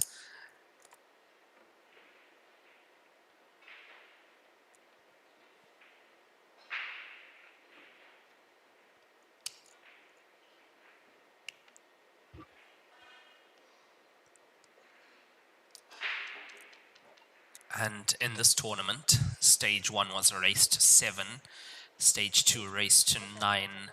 At the end of stage 2, it was a race to 11. We are now at race to 13, and there has been no time limit throughout the tournament, even in stage 1, which is the first time that we've had that. And this time, potting 2 balls off that break. So not glancing the first ball, hitting the first ball head on from that side. But what we do see sometimes, well, usually is the balls concentrated on the side of the table that you broke from. And if you have a look at that, he broke from the left on our screen. And there's quite a few groupings on the left side. So back to what I was saying, there is no time limit on any of the sessions in this entire tournament. First time that we have seen that, and I think that is a great new addition to these tournaments. And it's usually what the organizers of these tournaments do. It's what Joy does, is they listen to the players.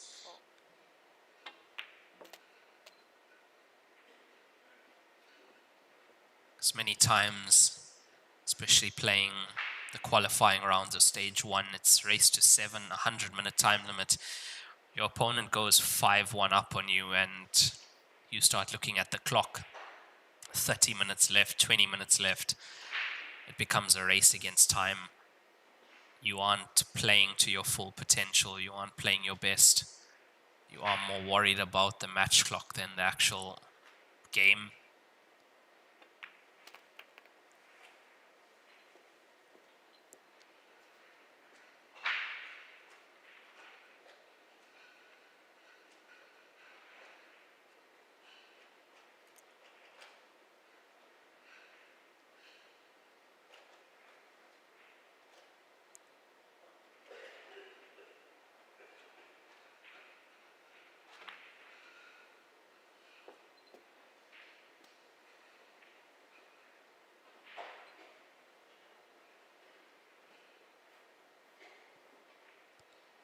He landed, well, to me it looked like he landed so perfectly on that one ball. Just got the cue ball to come behind that. He's played that so well, and then he's just taken his eye off the pot on the one to that center pocket, unfortunately.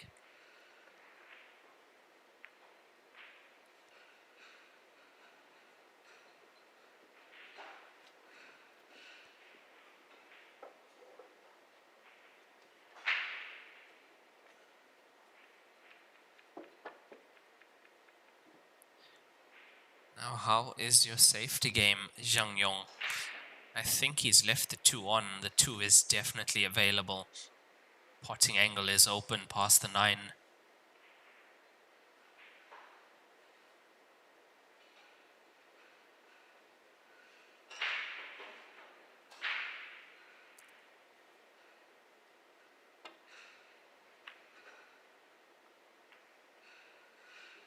He's overcut that.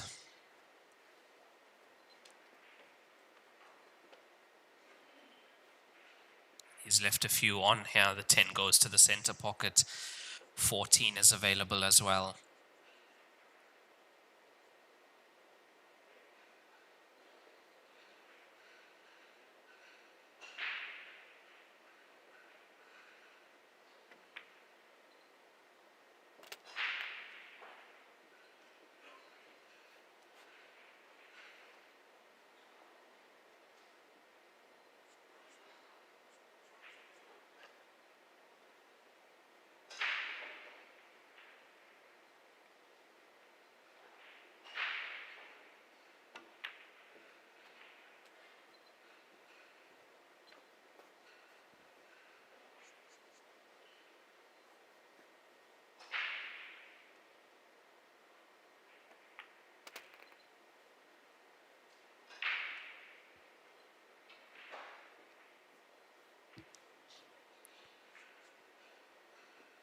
Has he gone slightly too far? I think he should be all right.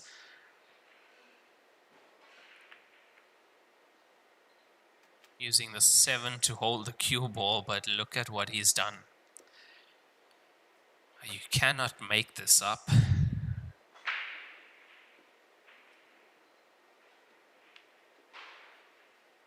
Need to have a camera angle to see whether the 9 goes. From here it does. From here the 9 definitely does go. Can sneak past the 7 into that bottom right corner pocket.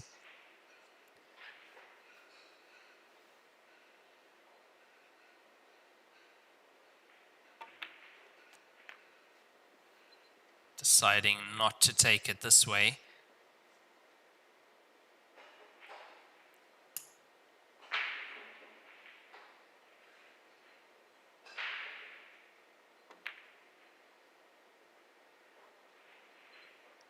And this is what I was talking about. It's these slight errors like that. Just pushing the 7 towards the 9 made that finish that much more difficult. It left him also on the wrong side of the previous ball. It meant that he was forced to take the 9 to the top left.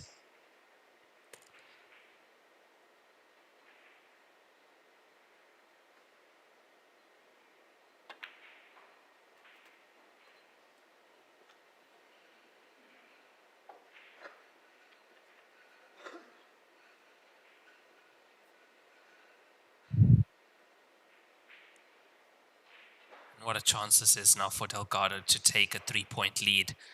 I think the most he's had was when he was 3-1 up.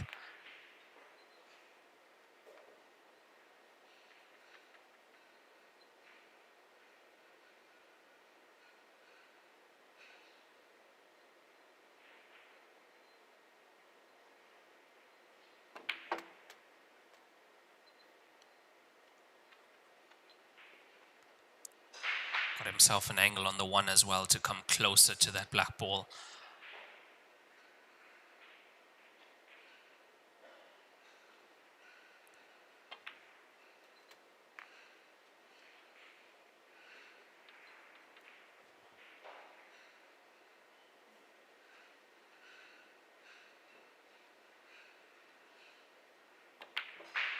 As he takes that 3-point lead once again. He's 7-4 up now as Jose Alberto Delgado against Zhang Yong.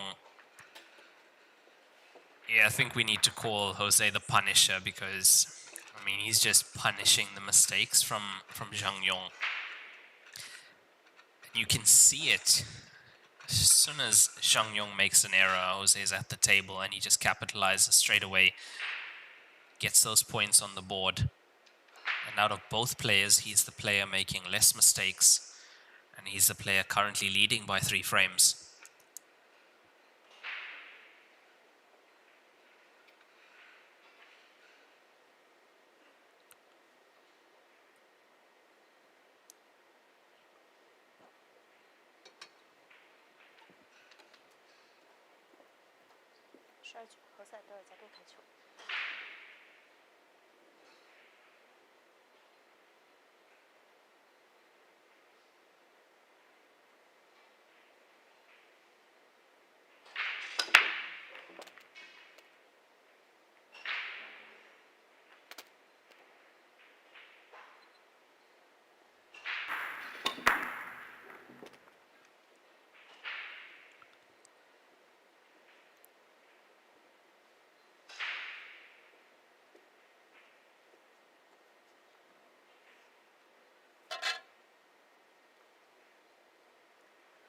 Yeah, so 7-4 to Delgado. He's over halfway there to the finish line. Race to 13.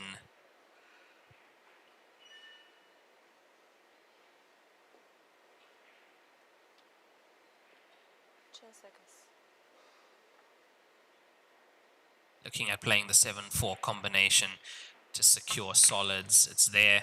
He's played that well.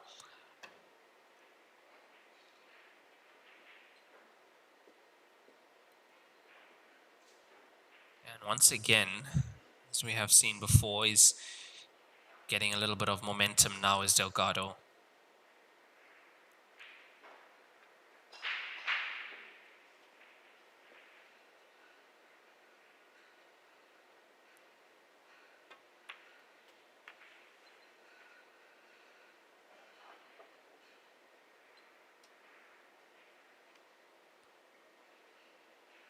To me, it looks like he's come slightly too far on the 5. He's on the wrong side of the 5.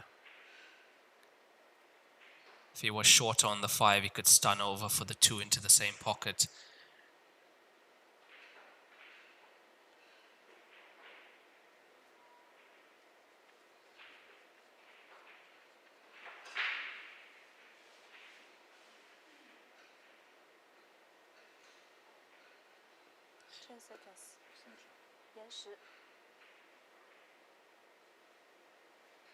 Now the 2 does go into the 1 as well, might go into the center pocket on the right side. Can he run the cue ball through? Possibly, or 14 and 11.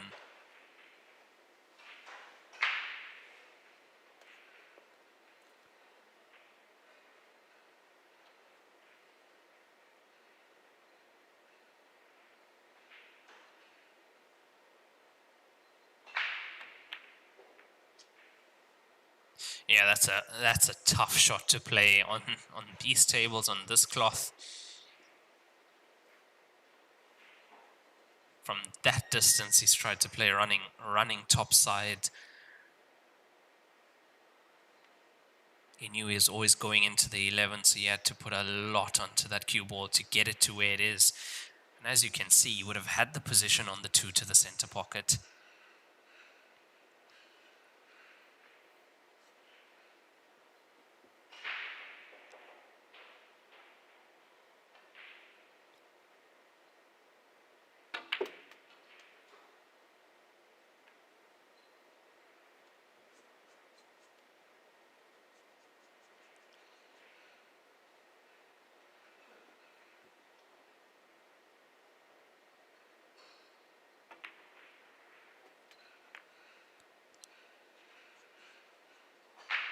So opportunity handed over to Zhang Yong. So far in this match has not been that consistent, has not been taking these opportunities the way he should.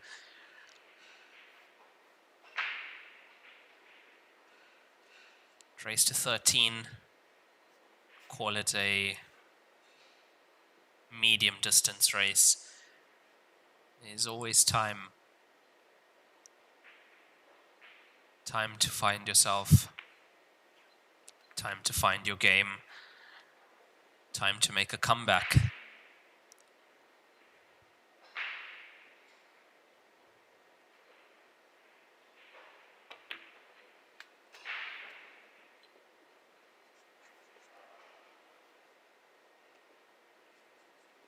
Sometimes when you aren't playing at your best, time is all you need.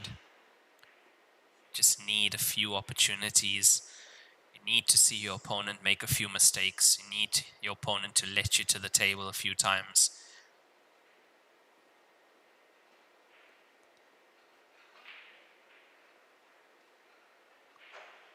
Now, on the contrary, what can happen is you can be off your game and you can be playing against a player who's not giving you a single chance from the get-go. Win the leg, break and run, break and run, break and run.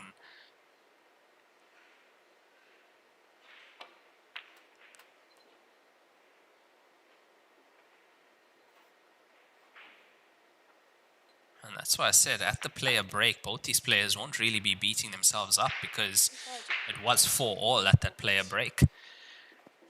Now Zhang Yong has managed to pull one back. It's just 2 frames in it at the moment. Score 7 frames to 5 to Delgado. 6个国家。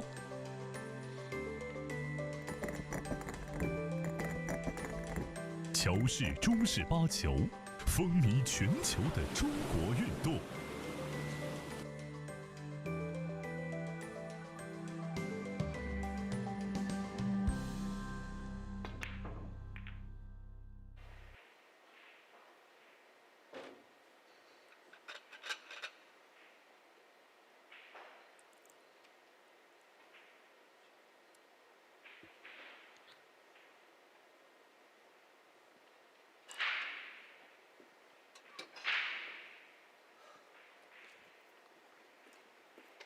So that was 1 missed pot by Delgado, and Zhang Yong was able to capitalize on that, make the clearance, get his 5th point on the scoreboard. He's now just 2 frames behind.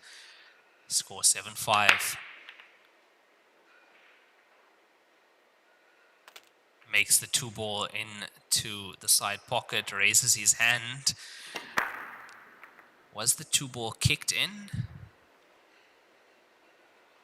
No, it actually went directly in, but of course not the way it usually goes, and that's the reason for the raised hand.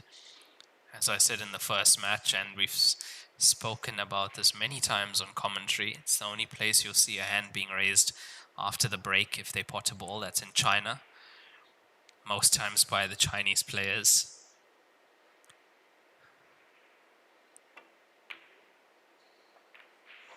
That's a bad miss. That is a bad miss. He's come completely across that.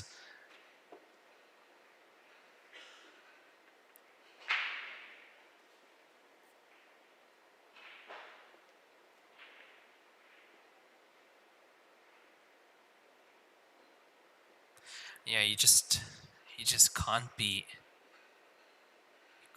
missing that at this level, not by that much.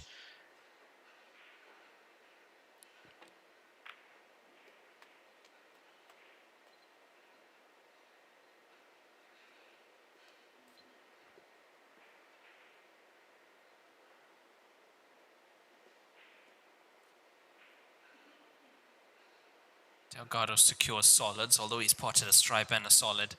The solid is the ball that he made contact with first.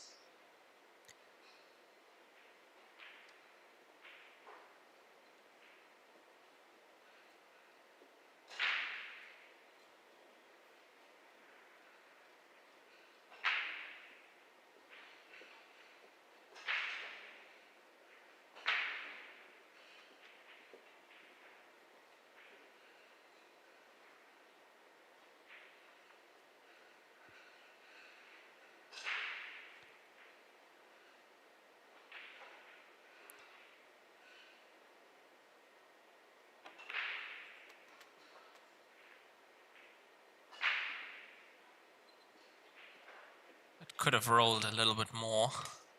That 4 ball looks like it's still not potable into that center pocket. It's right on the edge though, just a little nudge and it will be in front of that center pocket.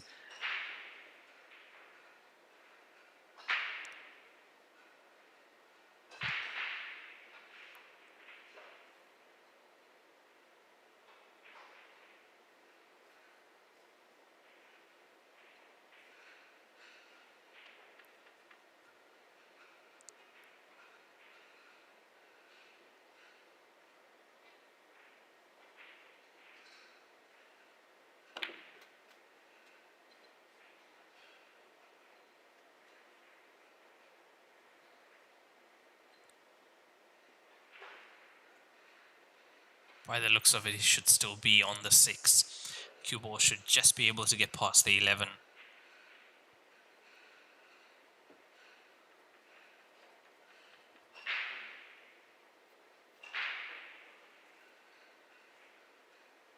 From this camera angle, you can see it definitely does.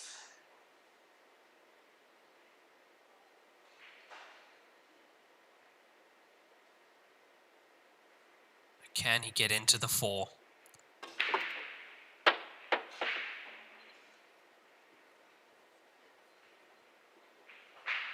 Just slightly wide.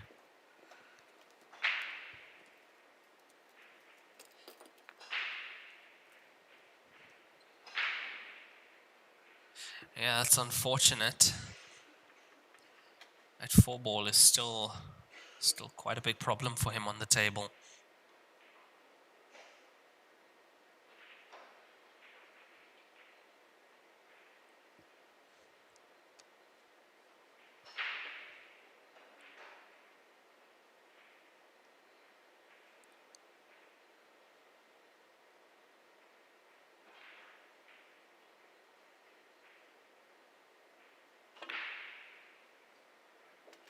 Oh, that's a top-class pot in the 1 ball. That is top draw, but he's got to find another one there. We look at that again.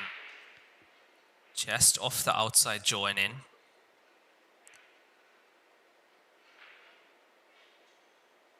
So what's the play here? Cross double into the right center pocket. Yes, it was. That was the play. It's the only option he had.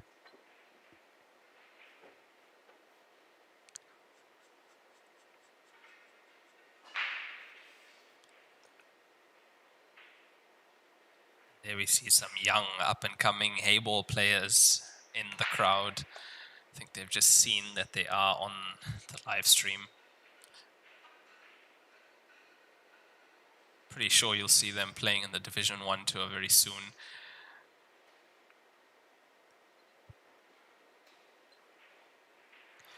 And if you are under the age of 14 and you play in these tournaments, you do get a 1 ball handicap if you are playing against a male athlete. So players under the age of 14 and female players get a 1 ball handicap. That's the last ball that comes off the table.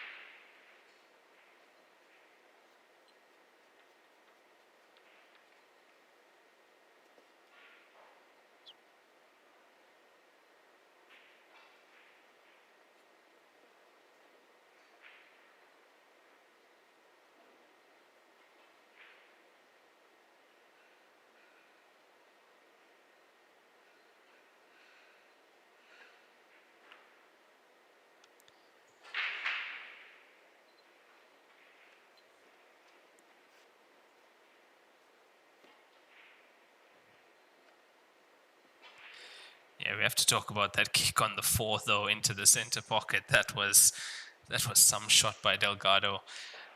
Not able to convert the black ball, though he's managed to put it in front of the pocket, however.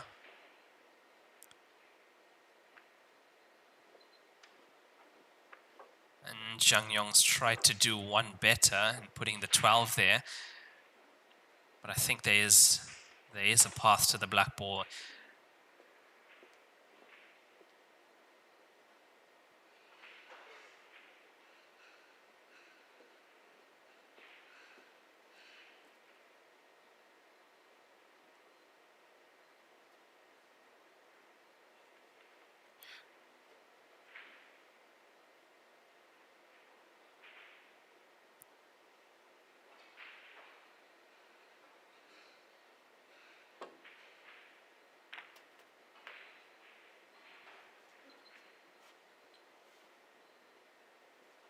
Yeah, that's not really what he wanted now, is it?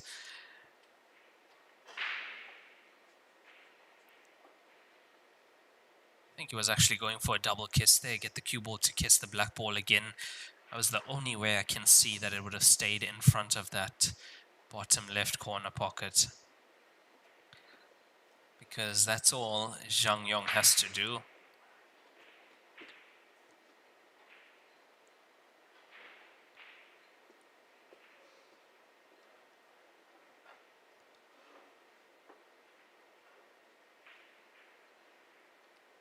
But look, we've seen what what Delgado can do when he is snookered and he doesn't have direct line of sight.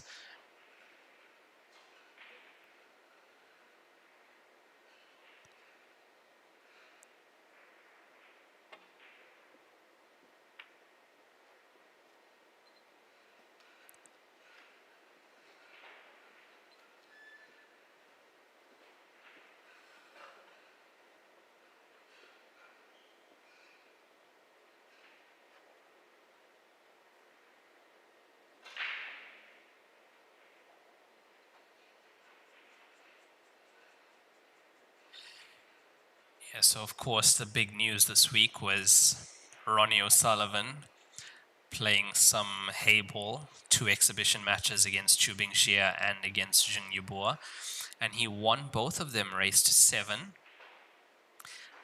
I think he arrived in China earlier this week, spent some time practicing. We did see him learning the break, learning the jumps as well. I do believe he used a cue, that Chinese cue, Heyball cue that he endorsed as well. He's getting some pointers from Chu Bingxie. Did see that also. It's all over social media, but question is, will he start to play some of these tournaments? And I think he might, because that was some performance he put on in that exhibition match. His cueing, his timing, his pattern play was exceptional. I think he shocked quite a lot of people in that exhibition match, so very possible that we might see him playing more Heyball in the future as well. As we see Zhang Yong taking another point, he's reduced the deficit to just 1 frame now. Score 7-6 in favor of Delgado. He had a 3-point lead, now it's just 1.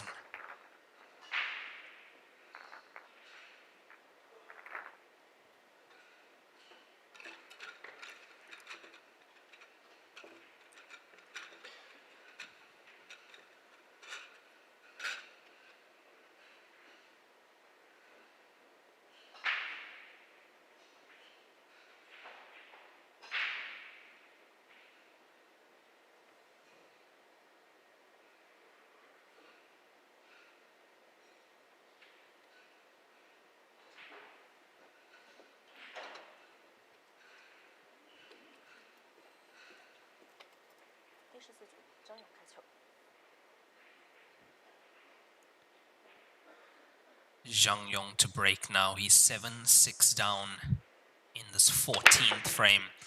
He's gone back to the head-on breaks, full in the face, and still dry. We have to be looking at about a 90% dry break rate in this match. Both players yet to find some sort of rhythm on the break, some sort of something to get a few break and runs on the board and push that momentum.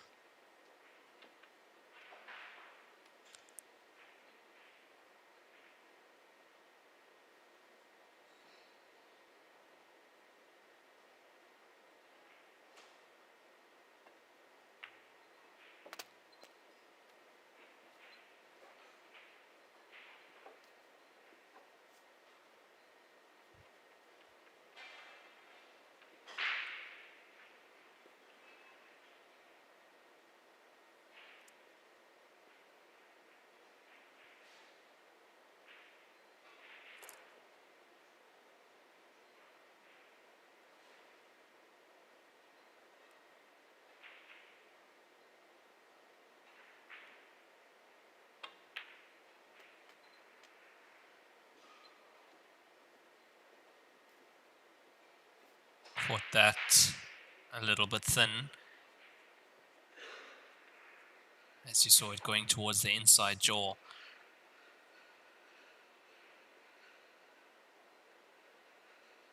That's what I was talking about, fractions and millimeters. Just catching that thin, stunning across means He's much lower on this 12 than he wanted to be.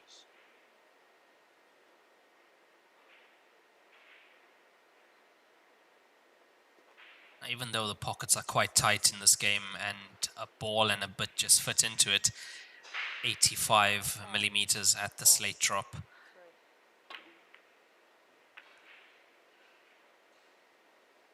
There are still 3 parts to the pocket, left, right, and middle.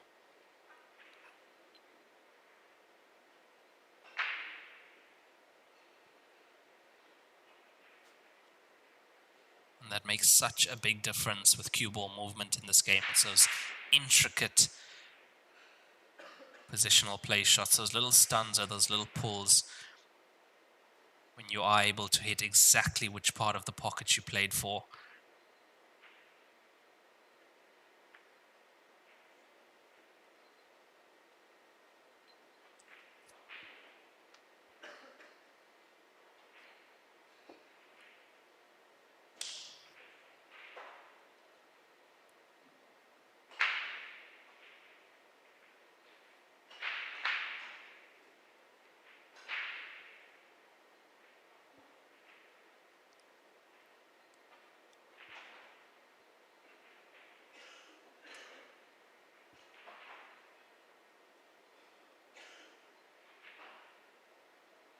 From this situation, I don't really see a way for Delgado to open up that 15 without leaving anything on. Doesn't really have the connectors to get into it as well.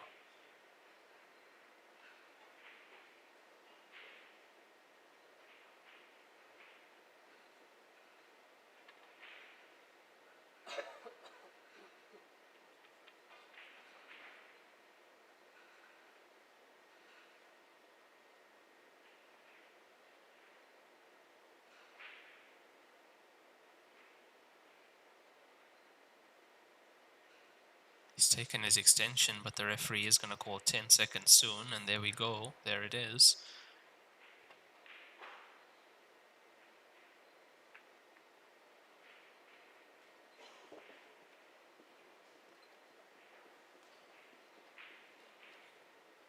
Yeah, I don't think he'll mind that too much because of the 10 being where it is. That is now a possible connector to get the cue ball into the 2 and 15.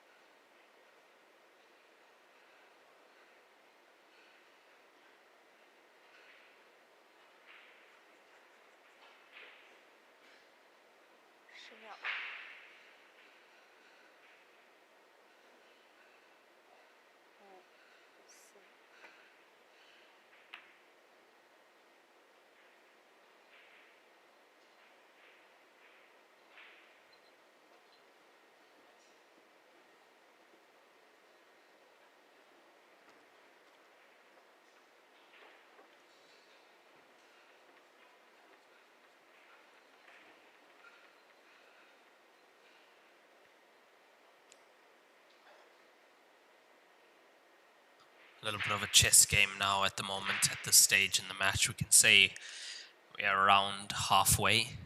Score being 7-6, race to 13.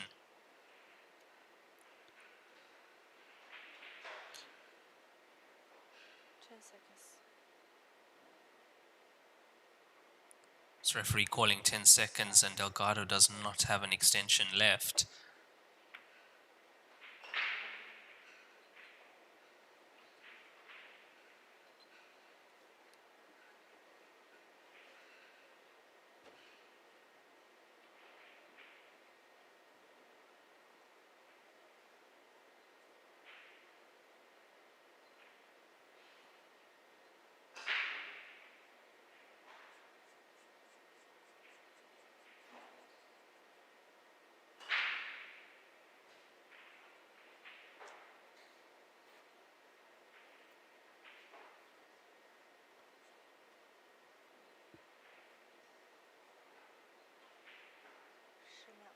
It looks to me like it's go time for Zhang Yong.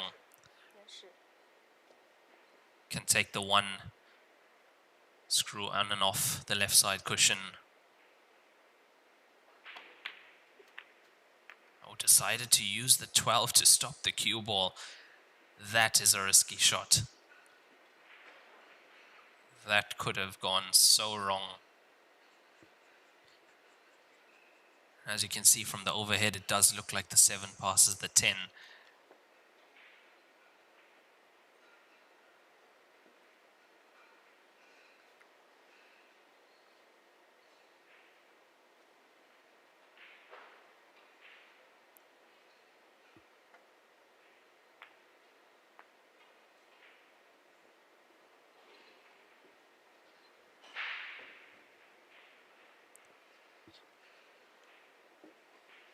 Yeah, I'm not too sure about that shot selection. I thought screwing on and off the left side cushion meant he would have had an angle on the 5, bottom of the table on our screen. Could have gotten closer to one of those solids. Try and find a way to open up the 2 and the 15. Had a few options, the 3, the 7.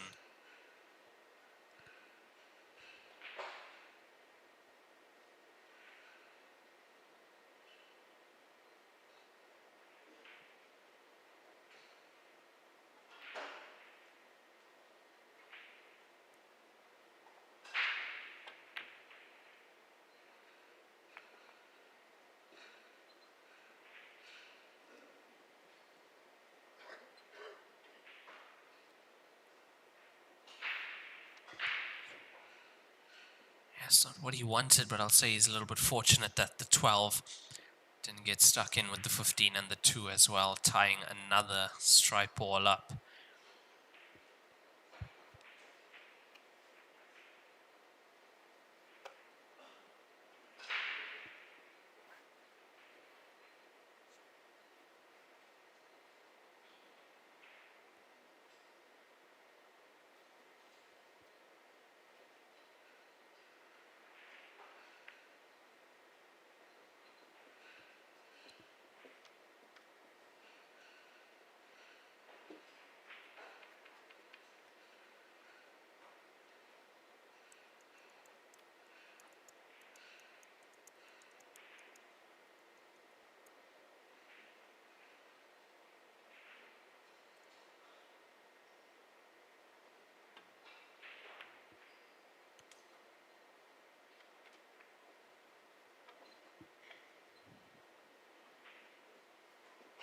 So far, this is definitely the longest frame of this match. Someone's going to have to go for it soon. Things are getting slightly tighter as the frame goes on, though.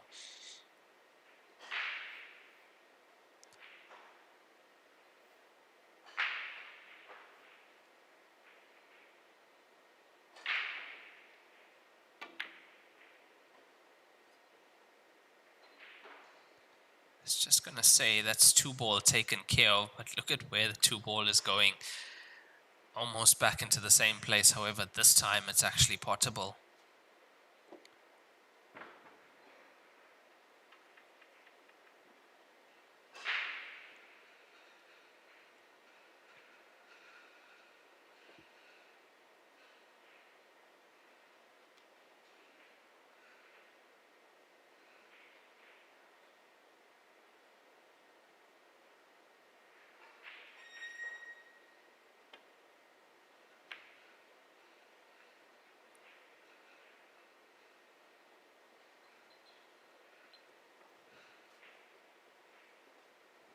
Yeah, that's not too bad. It looks like the 12 does go from this angle.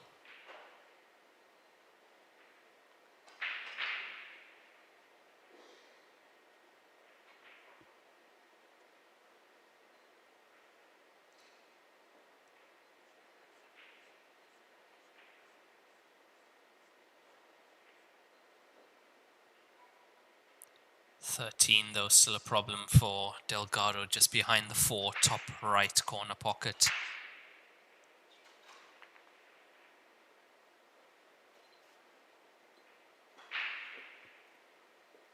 6 and 7 being where they are, I think it's time to remove the 13 now.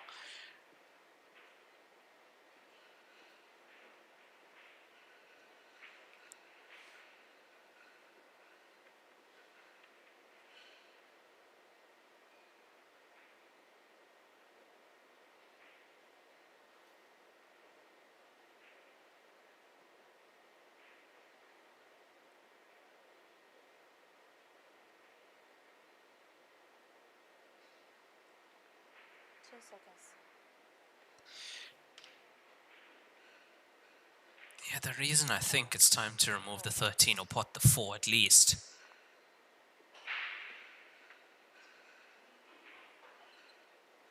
which is what he was trying to do, is because of the way the 6 and the 7 were. It definitely had a bit of an advantage.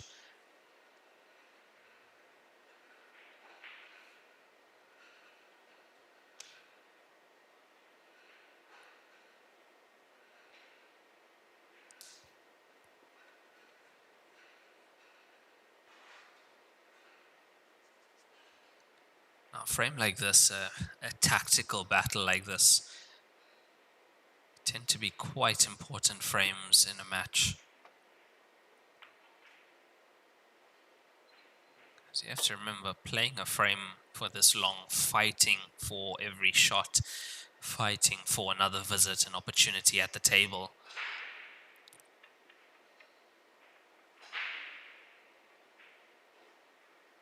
Don't want to be losing a frame like that.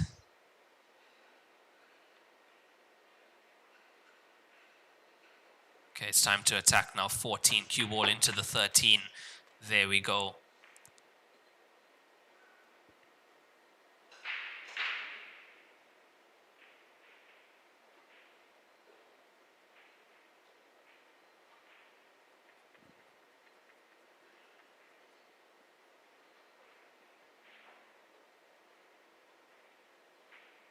He's got a very flowing cue action, does Delgado, and you saw it with that shot.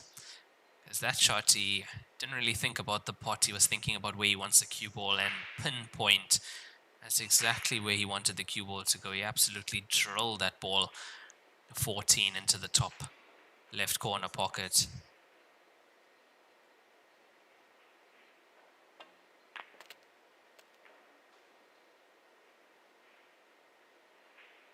Now, with the 7 being where it is, I would have to say advantage Delgado.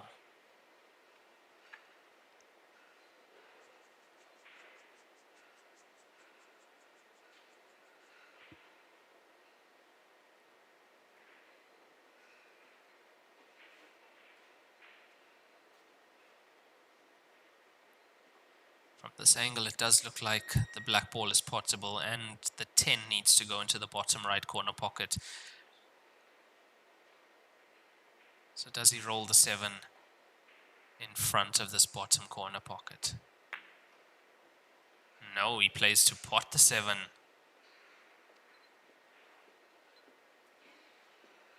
And there we have the rack time, 15 minutes, 40 seconds at the moment for this frame. Longest frame of the match thus far.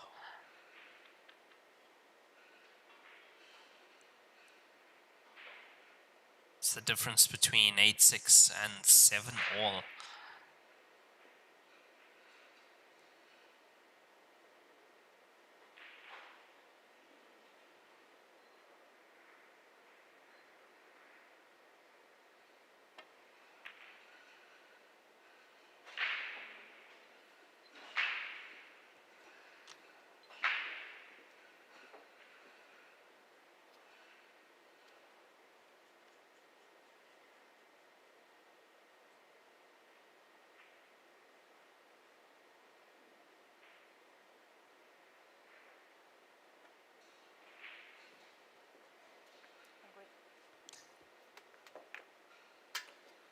That's another unforced error from Zhang Yong. Wasn't snookered on the 2. Could have gotten to the 2. Decided to play for the 7 at the bottom end of the table. And he's given away ball in hand. Now,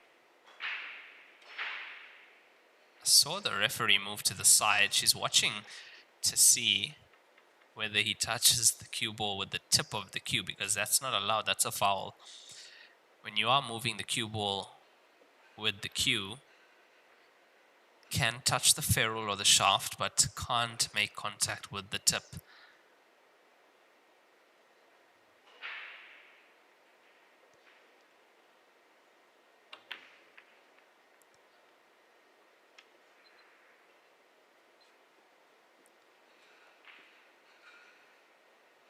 So if you are watching that shot, he hasn't missed with ball in hand. He's actually trying to play that off the 7. Yeah, he's trying to play the 10 off the 7 to open the pocket for the black ball, and the 7 being not so close to that corner pocket made that tougher as well. Finally, things are open and looks to be very open for the man at the table now, Zhang Yong.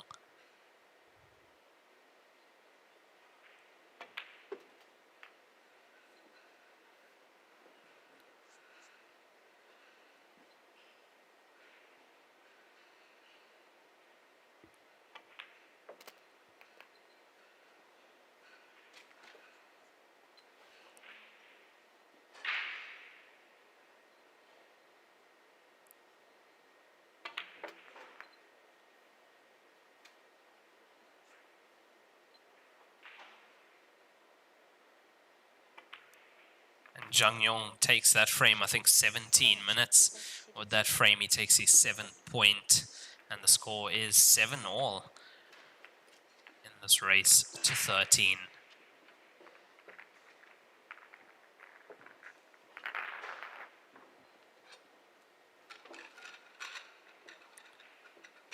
Yes, so when Delgado had ball in hand and he was moving the ball with his cue, which many players do, the referee was closely watching whether he touches it with the tip of his cue. So you are allowed to move the cue ball with your cue, as you see many players doing, as long as it's making contact with the shaft or the ferrule. But as soon as it touches the tip, that is considered a stroke and will be a foul against you. The reason I mention that is because I noticed the referee actually going to the side to watch for that, and seen that happen in the past where players, obviously not done on purpose, but it can happen where you are so focused on getting the cue ball where you want it using your cue, and all of a sudden you touch it using the tip.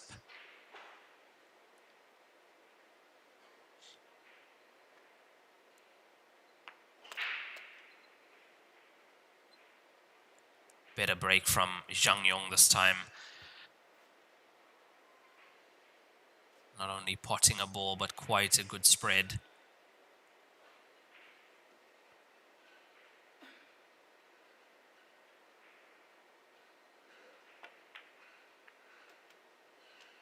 Yeah, purposely played to play that off the 15 to open the pocket for the 6.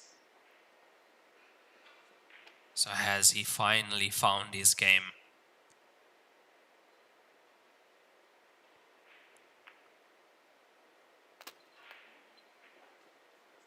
After 14 frames.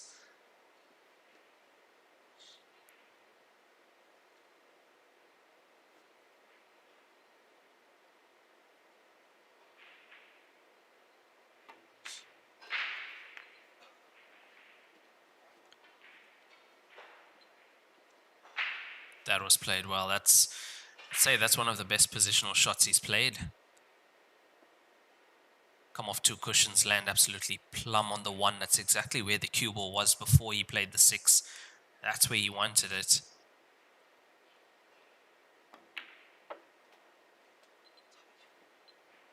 Nice little stun run to be on the 3.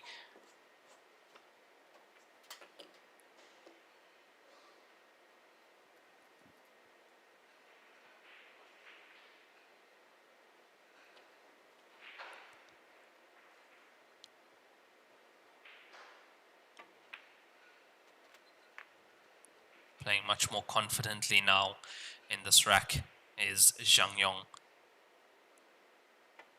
And he gets his 8th point on the board. He's leading 8 frames to 7 over Jose Delgado with another break and run. That is his 2nd break and run for this match.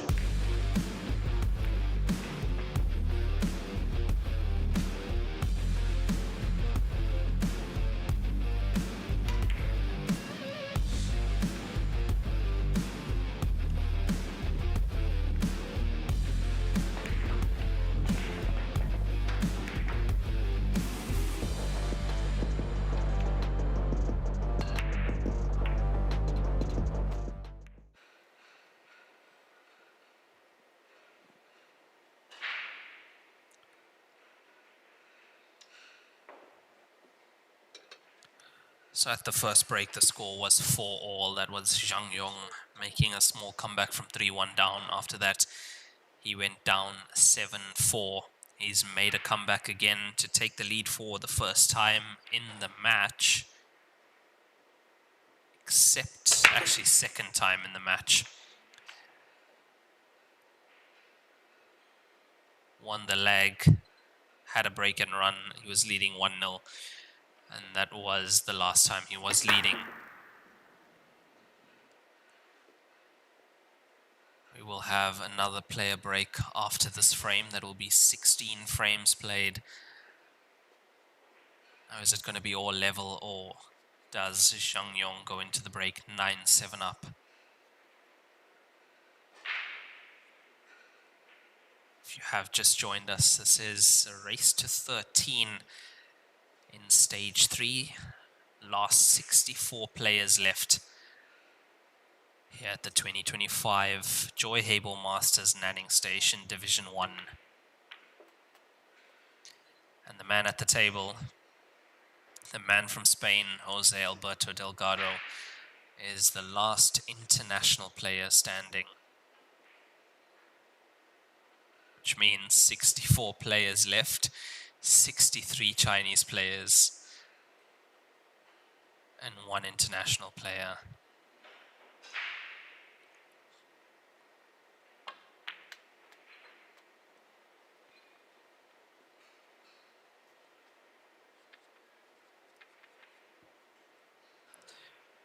This is a winner's bracket match. Both these players did win their match this morning at 10 AM local time. Winner of this match goes straight through to stage 4, last 32. Loser of this match will have to play tomorrow in the loser's bracket for a chance to be in that last 32 as well.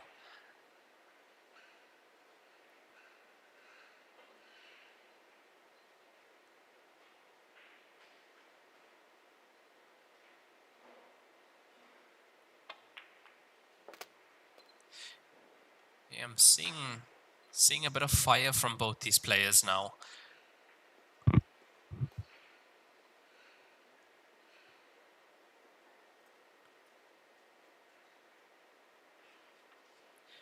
think after that long drawn out tactical battle, both these players just want to get on with it.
Yeah, I did say it looks like both these players are starting to fire now.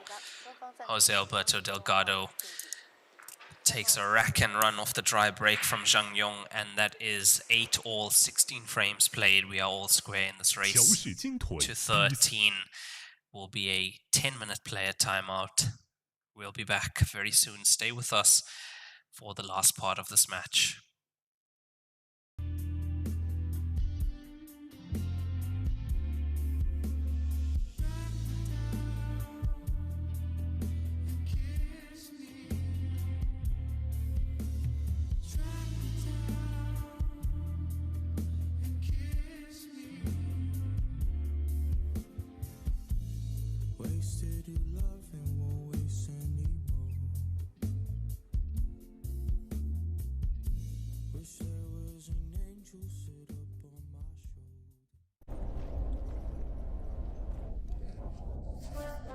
俺老孙啥功名不要，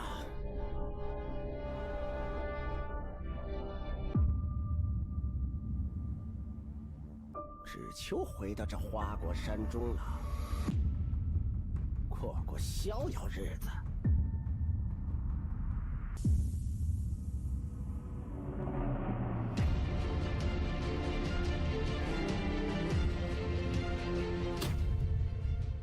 天要求干，换一切为可能。欧尚地毯突破核心科技，从智能车间到高品质球房，重新定义标准，为每一个台球梦想铺好第一步。铺好毯，打好球，不掉毛，零干扰。职业选手的第一选择，欧尚地毯掉毛地毯终结者。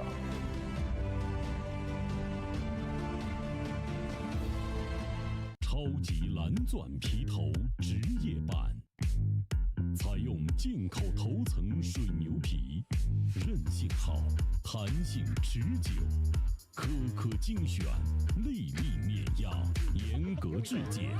世界职业球员必用的皮头，超级蓝钻，祝您夺冠！罂粟胶边具有国内胶边很难做到的特点，罂粟胶边的硬度达到了45度，使反射角高度接近入射角。罂粟整条胶边误差小于20丝，因而各部位酷性一致。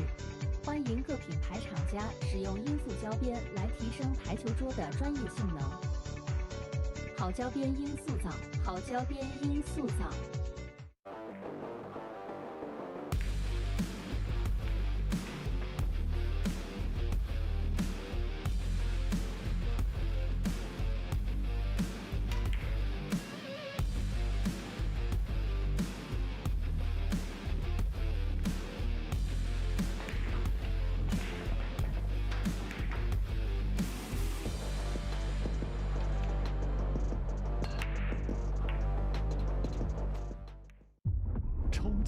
钻皮头，黄金版、白金版，采用进口头层水牛皮，颗颗精选，严格质检，韧性好，弹性持久，世界职业球员必用的皮头，超级蓝钻，一专业，缔造不凡。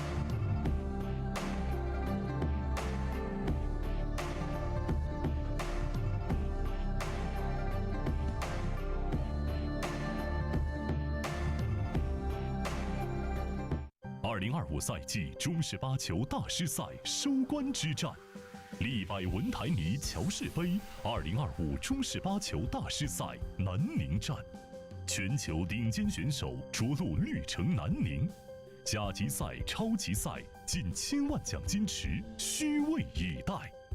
赛事于首届南宁台球产业博览。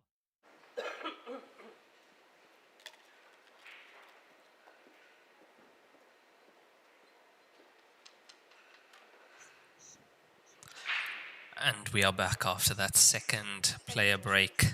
Score 8-all after 16 frames played, and it was 4-all at the first player break. So do we see another player break at 12 each and a decider in this race to 13? Now, just before that player break, we saw both these players playing much more attacking, respectively.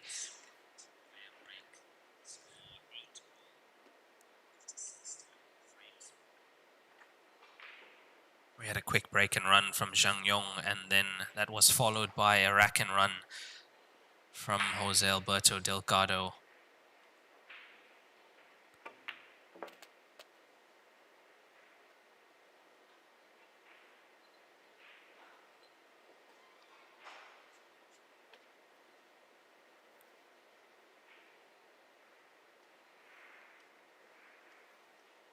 Solids in play for Zhang Yong now. Don't think there's enough for him to get into the 1 just yet.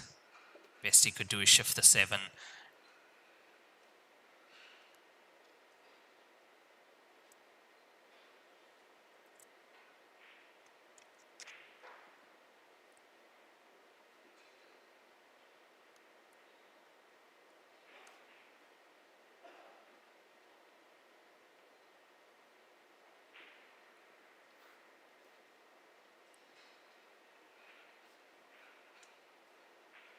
Yeah, this is not an easy table for solids. Not at all.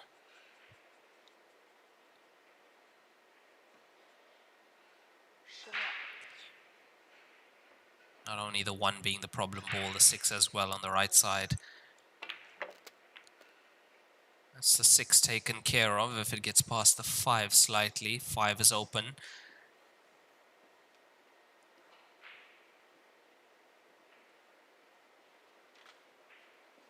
Yeah, I think he's only gonna have 1 chance at opening that 1 ball, and that's gonna be from the 3.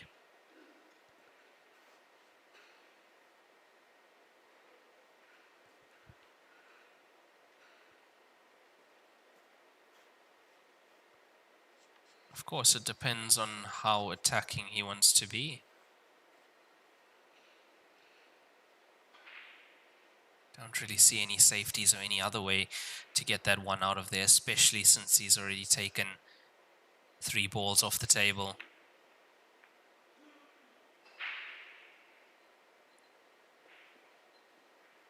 That is the safety he's opted for.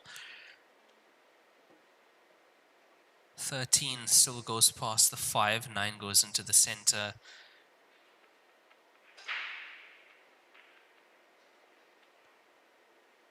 It's an interesting shot choice because Delgado's got a few more connectors to get into that cluster.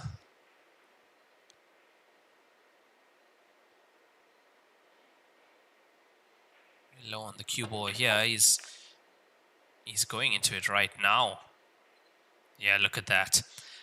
That is a great shot from Delgado.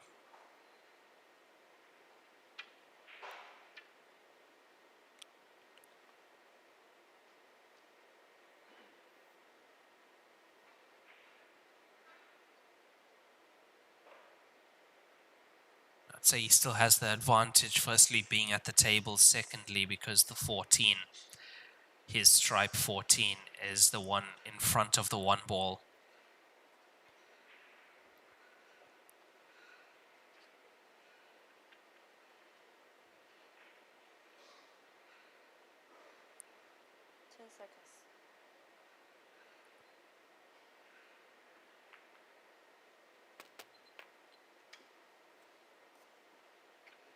Takes the 14. He's on the 11 to the center pocket, and then he's committing to this clearance.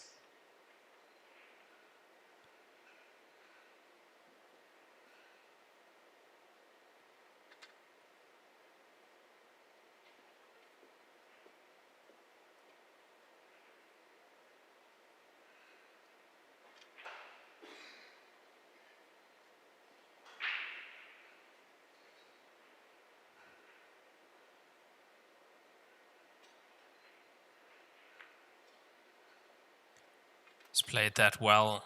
That was almost stuck to that cushion running down the left side. He's on the 11 to the center pocket. It does pass the black ball.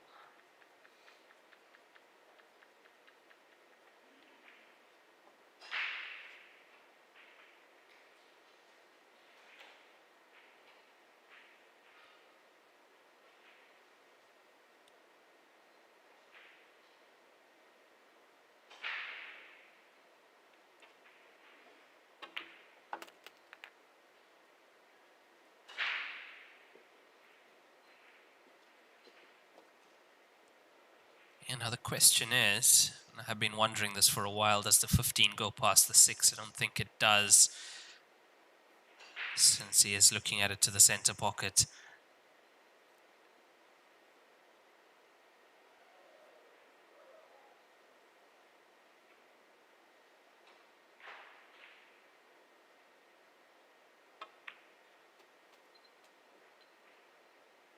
This is nice so far from Delgado. Some excellent cue ball control since the first shot of this visit. Opening up those stripes in the 14, running it down the left side.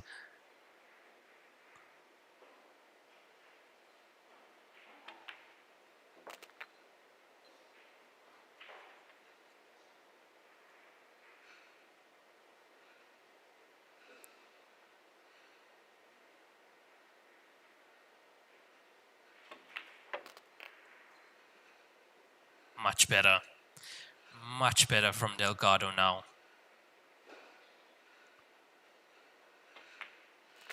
Takes his 9th point. He's leading 9 frames to 8 over Zhang Yong in this race to 13. Winner's break format, he will be breaking in the next frame, and that is more like it. These last 3 frames have been of a much higher standard.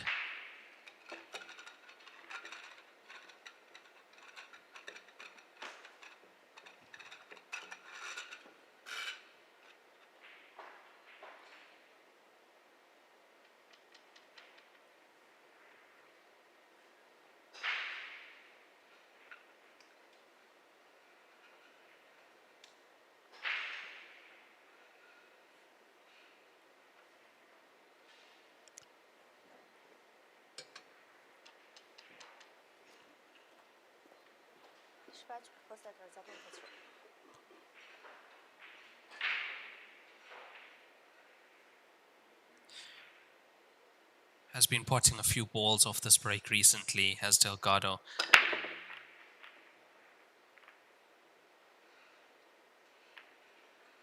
This time, however, it looks to be dry.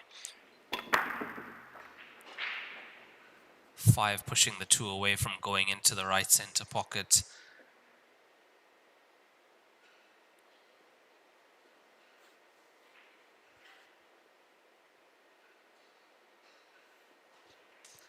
I think that's been the only thing stopping these players from having an edge over each other.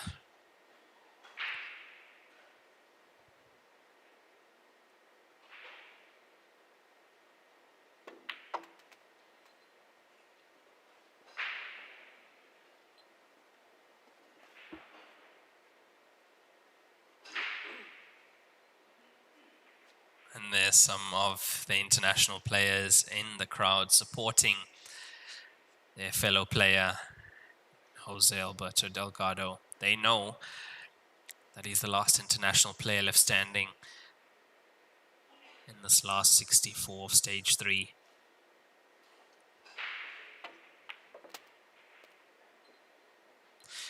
Yeah, it's been the breaks for these players. That's why neither player has been able to actually get some real momentum behind them.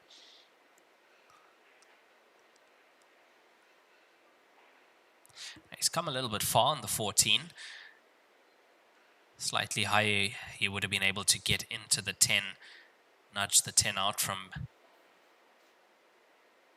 that position. As you can see, 10 not potable at the moment.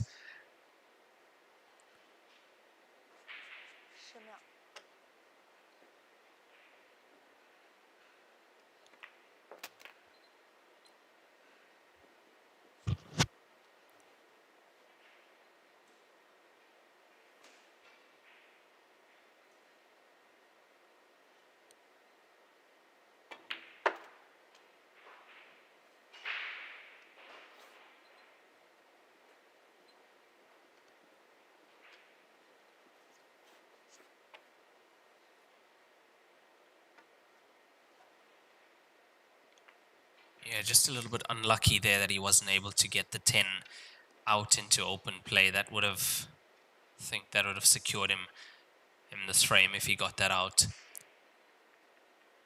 Now Delgado back to the table. 5 currently not potable past the 9 into the top left corner pocket. It can go into the top right though. You have to get the cue ball on the short side.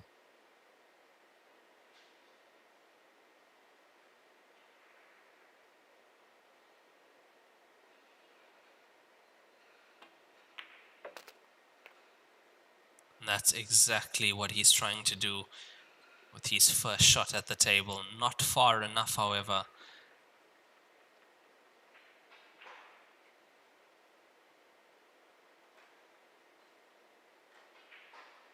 The security still is that the 10 ball is not potable, not bankable even at the moment.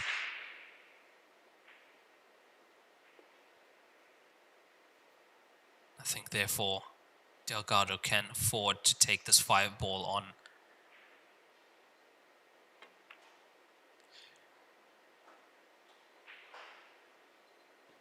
Yeah, it was a great attempt. That was a really good attempt from him.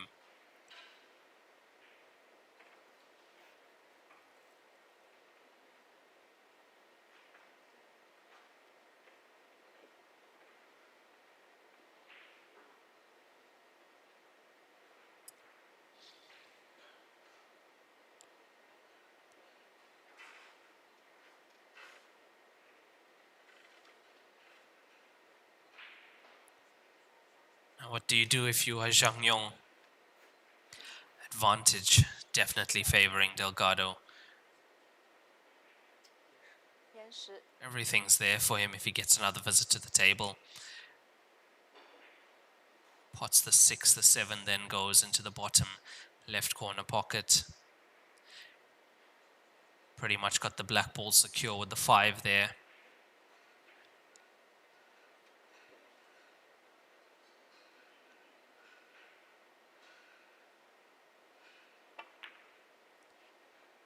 Oh, what a pot that is.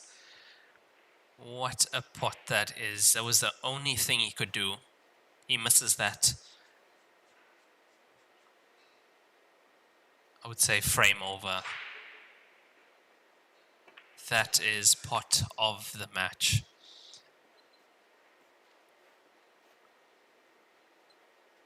Really, that, yeah, I would say pot of the day.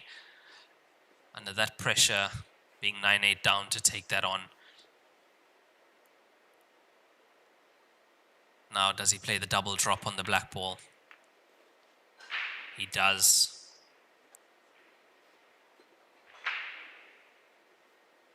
He's got to cue this well.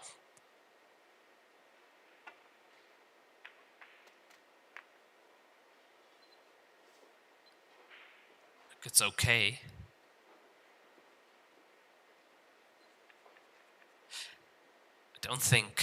I don't think anyone expected that 10 ball.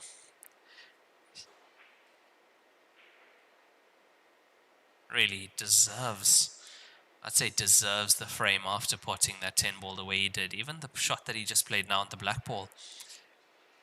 Played that in such a way. Look at how awkward the cueing is. He is hampered by that black ball.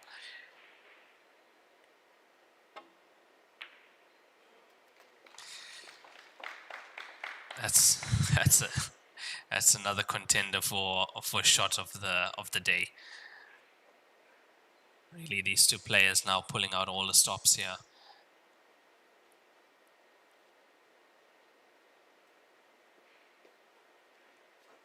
What a piece of cueing that was from Jose Delgado.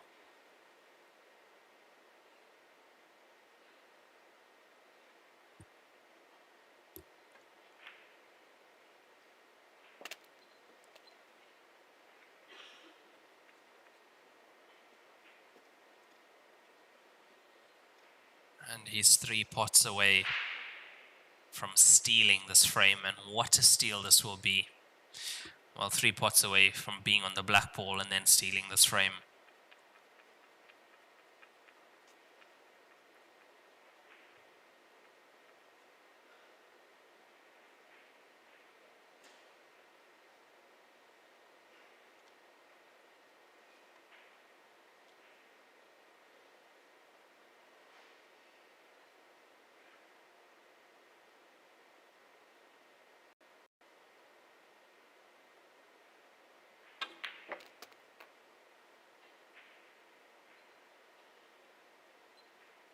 Now tell me, how confident do you have to be with your bank shots to land purposely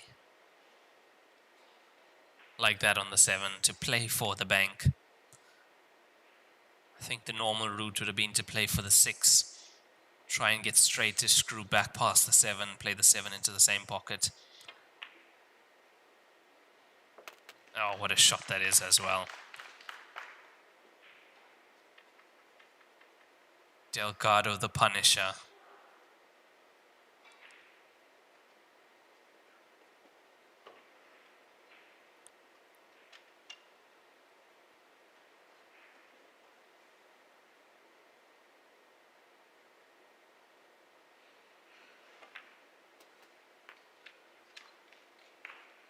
What a clutch. What a clutch finish this is. The 4 ball. That's what it is about for me. It's the 4 ball. The 10 ball from Zhang Yong and the 4 ball from Jose Alberto Delgado to get his 10th point on the board. Nod of approval from the crowd there.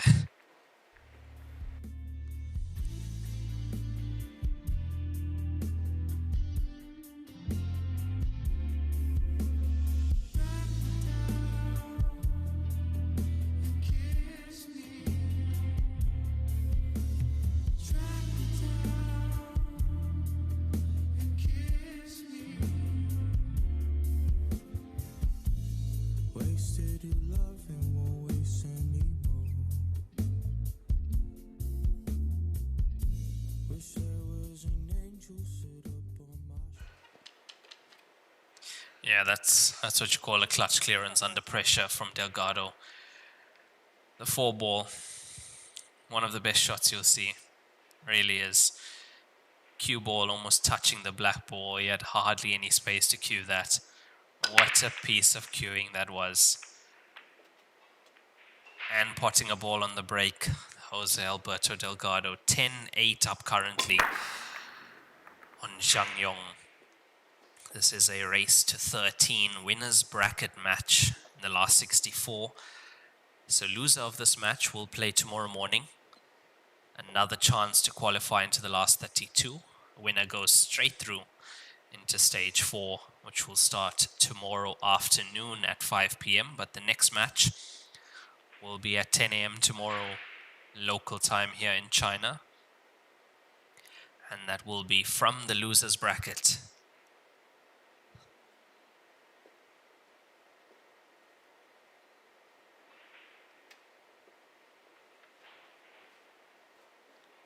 Seconds.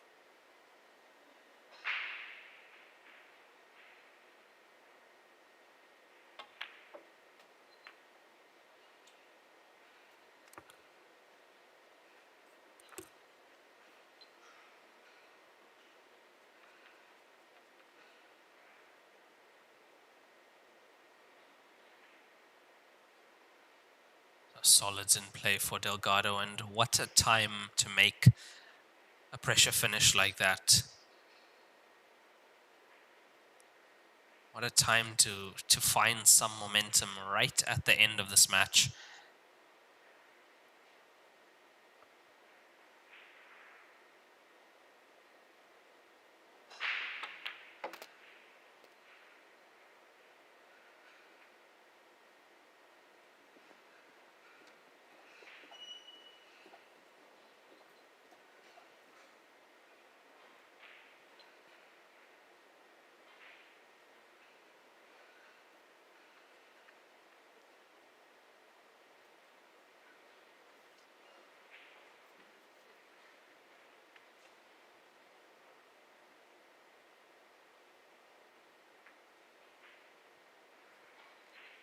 Yeah, that's a good shot.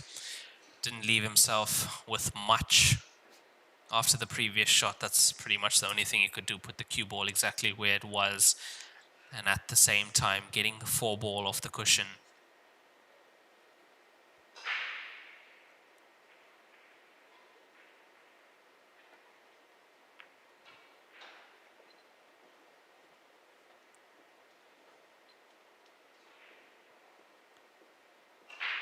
Xiong Yong's got to be careful what he leaves on. We know how well this man can cue that ball.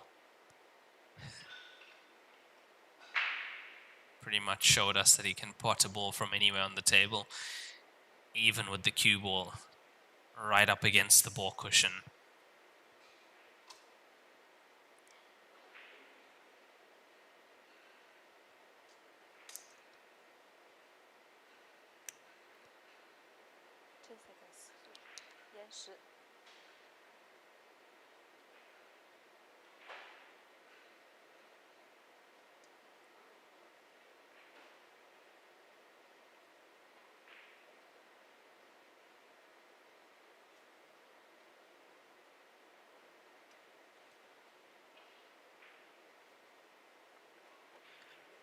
I don't really think he can get through too much here, can he?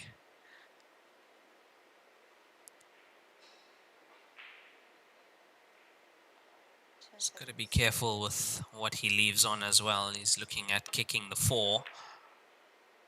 Oh, he's almost potted the 4.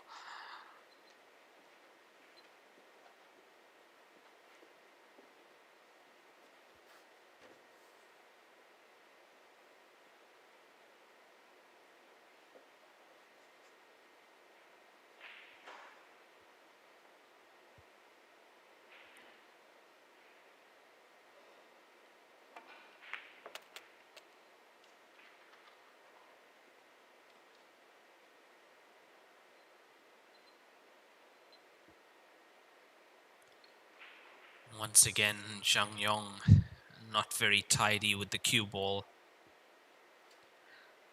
And that's been the story of this match thus far.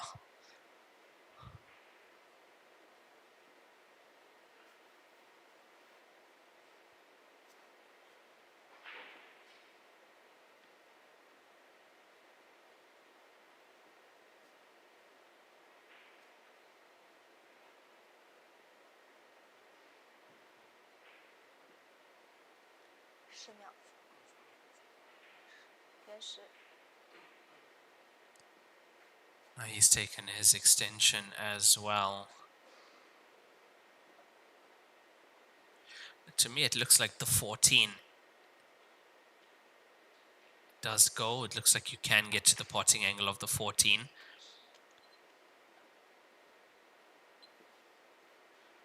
You're going to need such a good cue ball to get to that 14.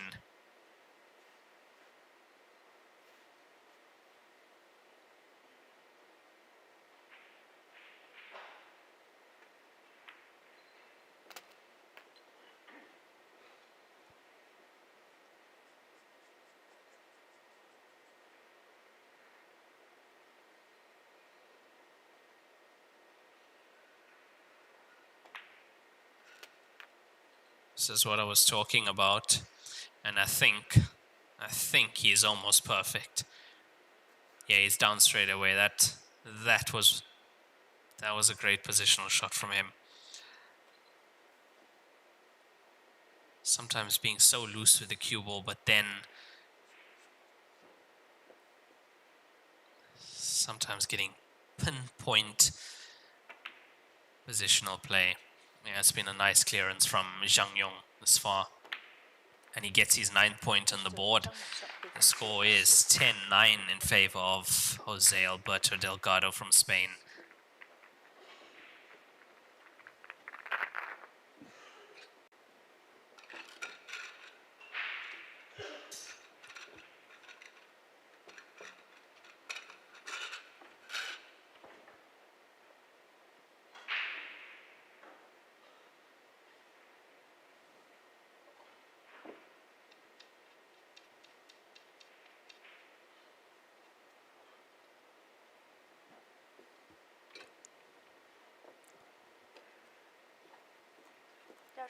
Now as we head into the final stages of this match, raised to 13, score 10-9. Definitely be a bit more pressure on both these players.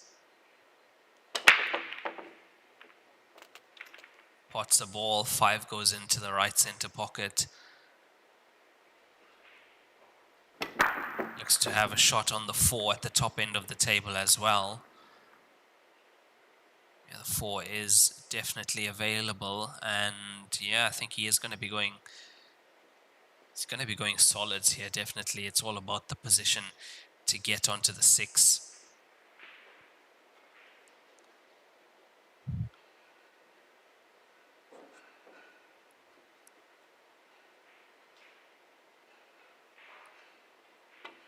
Our first match of the day today at 10 a.m. that went to a decider. Are we going to see the same here? It looks like players are very evenly matched now at this end of the competition.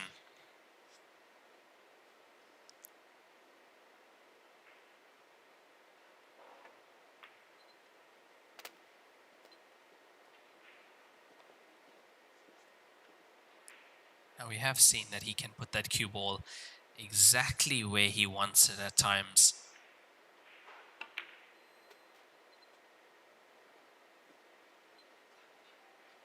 And that's what it's going to take to get onto that 6.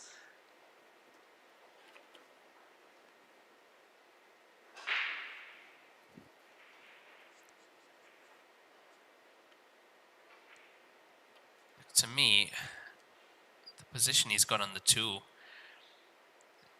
it's a bit risky to run to the gap of where the 6 is now. Which is why he's played up for the 3 first.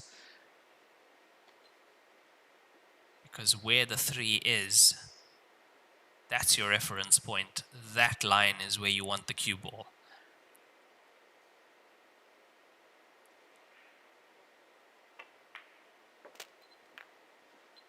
Yeah, you see how that works. So the 3 in that case is your marker.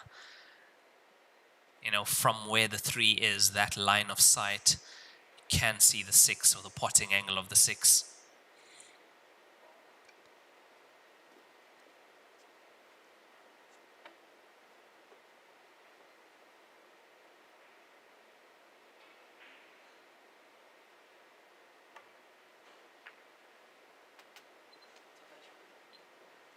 Yeah, it's nicely done so far from Zhang Yong.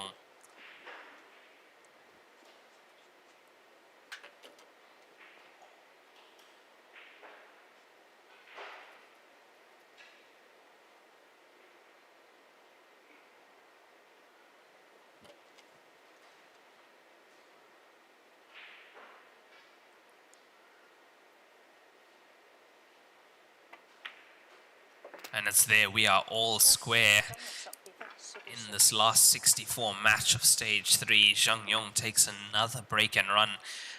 And I think that was one of his best so far.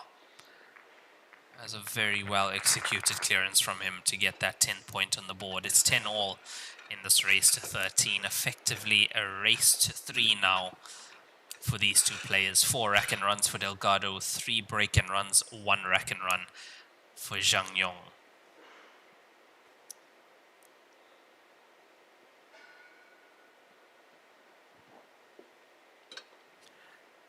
Winners break format, as you know, which means Zhang Yong to break.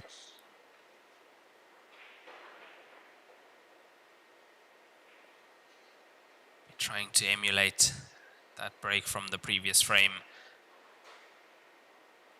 Sitting them down the middle again. Full power. And the cue ball goes in, bottom left corner pocket. Yeah, look at the cue ball. Didn't really have much control on that at all. Goes right around the table, finds its way into that bottom left corner pocket.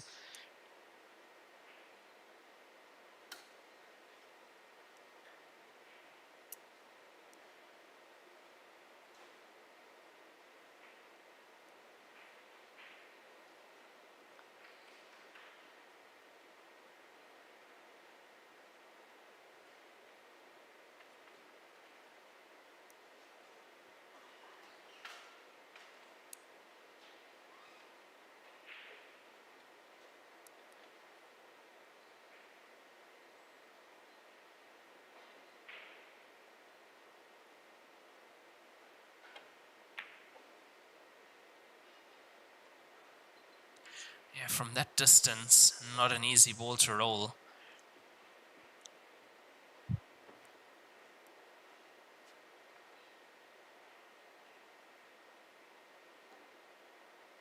Any trace of side on the cue ball on the nap cloth instantly grips and can cause the cue ball to deviate slightly.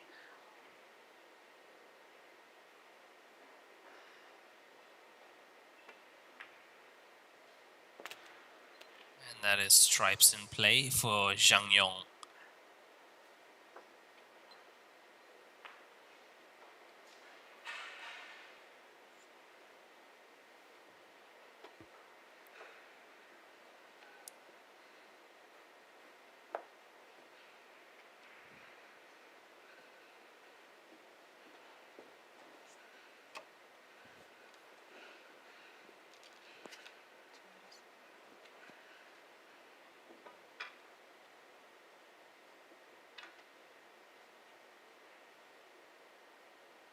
He's got a couple of problems on the table though. 13 behind the 6th, 12 tied up between the 5 and the 1 as well. Which is why he's opted for tactical move, playing to leave the 11 in front of that bottom left corner pocket.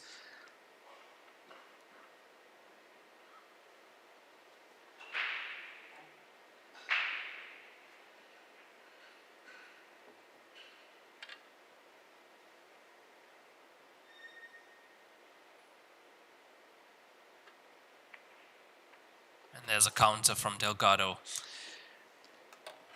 caroming off the 3 to pot Zhang Yong's object ball at 11 that was in the corner.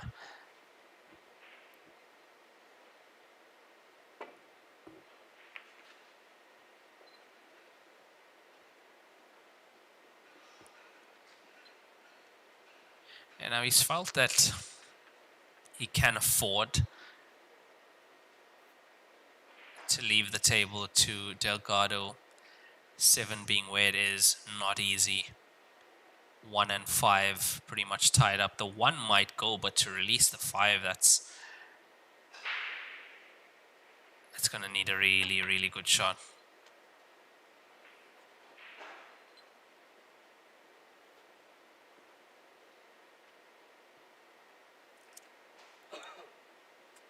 And then, of course, if you are trying to pot the 1 and release the 5, you are definitely going to be releasing the 12 also. Which means if you miss the 1, table open for Zhang Yong.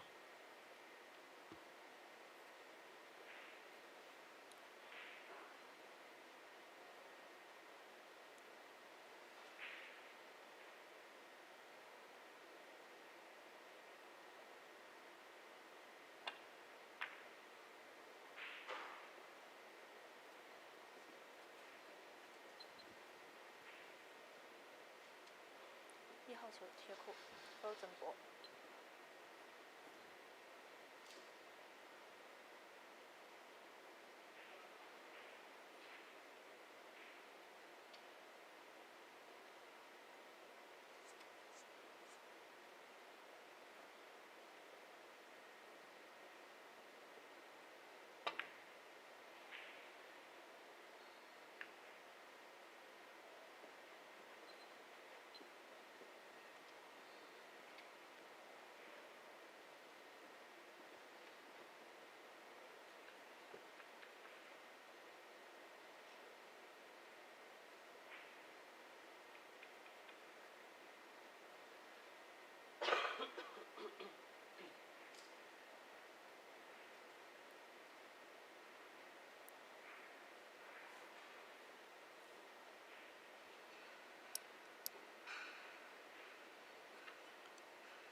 Yeah, pretty much a race to 3 now between these two players, score being 10 each.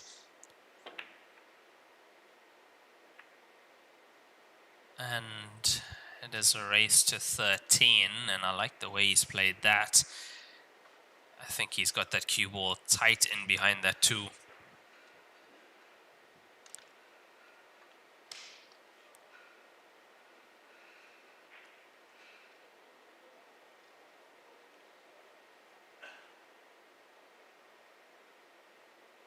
What that'll mean is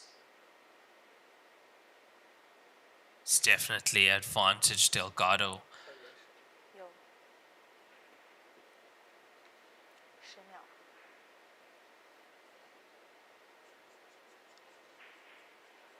5延时。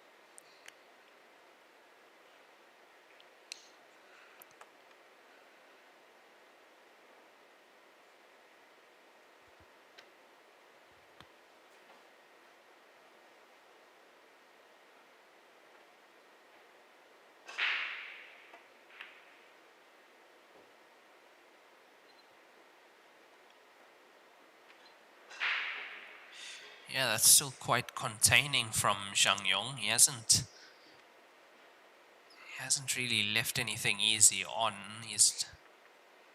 Because they can put him in all kinds of trouble again if he can get the cue ball behind the 2 once again.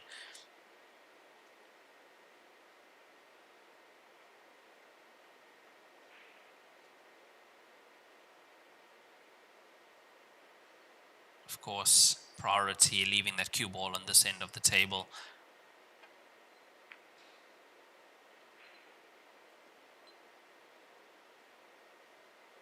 Especially with all the stripes currently being as open as they are.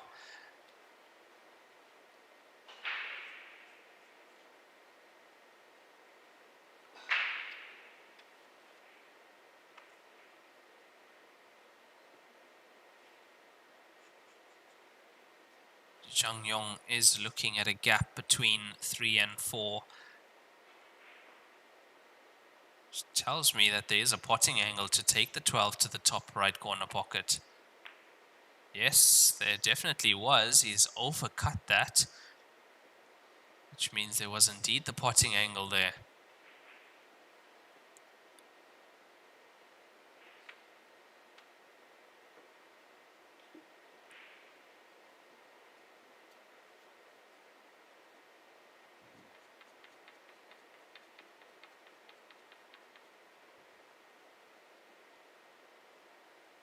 Now that 12 going where it's gone does not favor Delgado at all.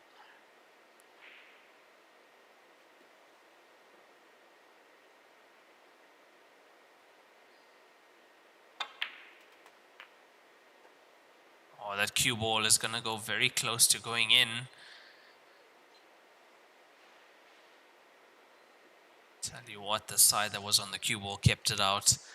Checked it off the jaws of that cushion.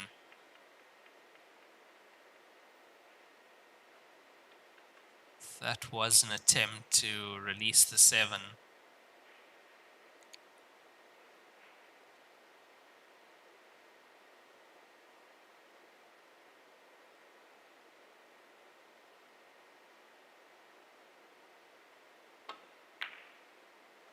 Oh, what a pot that is. How does he pot those balls? Unbelievable. Look at this again. Absolutely perfect pot from where the cue ball was.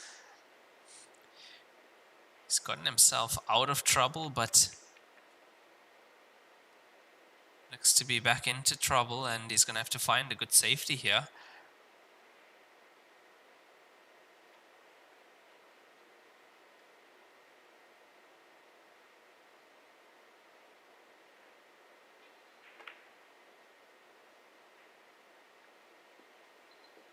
Is that good enough? Is it good enough, or can he see the potting angle of the 15 to the center pocket?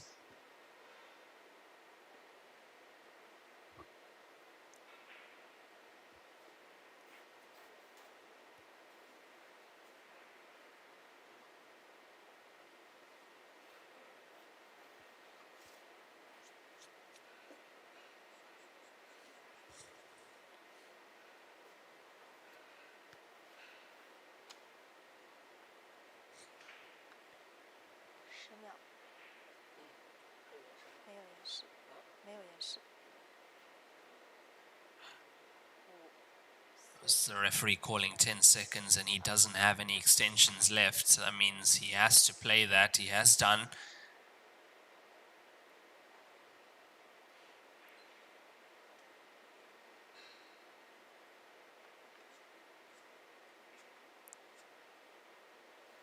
It's all about the 12. It's been another tactical frame here, 10 all.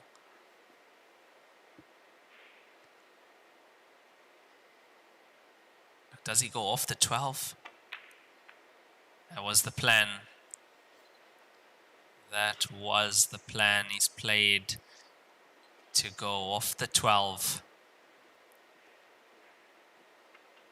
It was the attacking shot, but from that angle, that was not easy at all.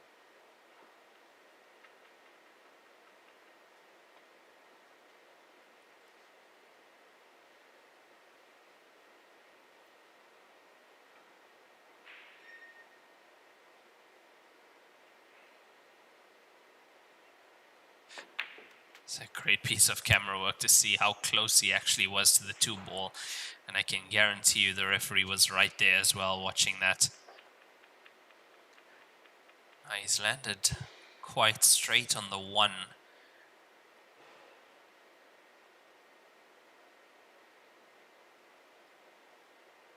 Which means he's gonna have to power this in. That's the only way he's gonna be able to get that cue ball out into the open.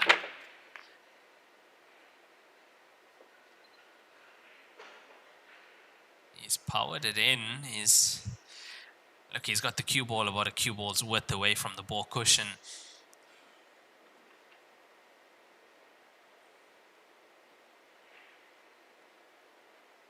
And once again, to pot that ball at that pace, not easy at all.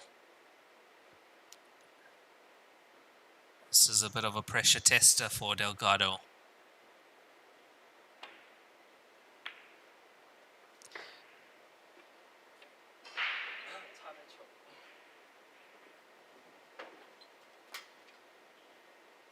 Yeah, it wasn't an easy one, that too.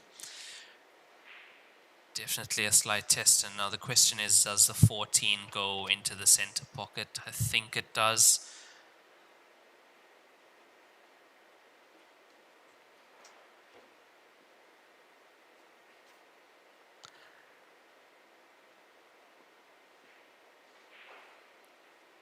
That for Delgado came down to finishing straight on that 1 ball. He finishes with an angle, able to get the cue ball at least to where the balk line is. He's already 11-10 up.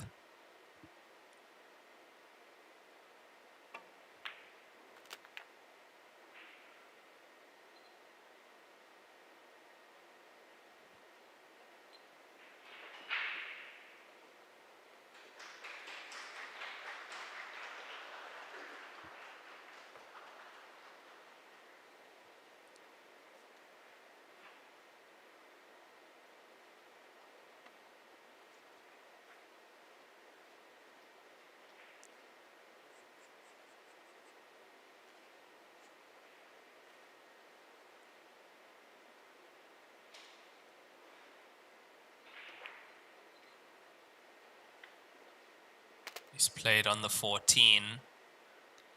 He's played on the 14, and I don't think he's got it.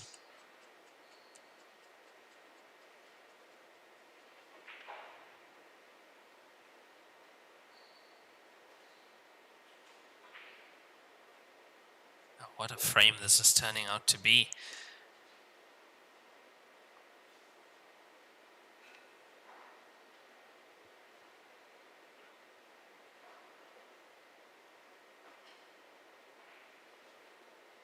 He's going to have to swerve this.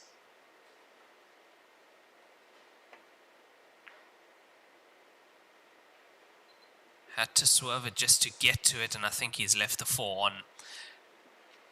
He comes around to have a look. The 4 Looks like it definitely goes. Does the bank go for the 2? We've seen Delgado put 2 banks already in this match.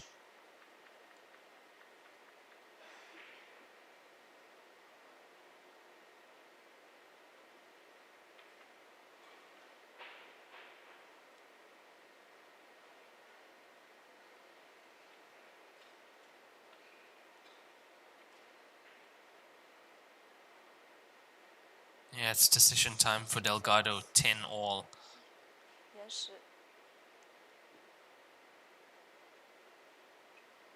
Looking at the angle he had on the 4 could be looking at the deep screw.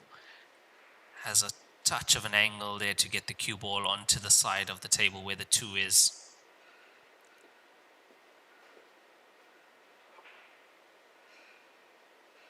Or can he perhaps find a safety, find somewhere to put that cue ball?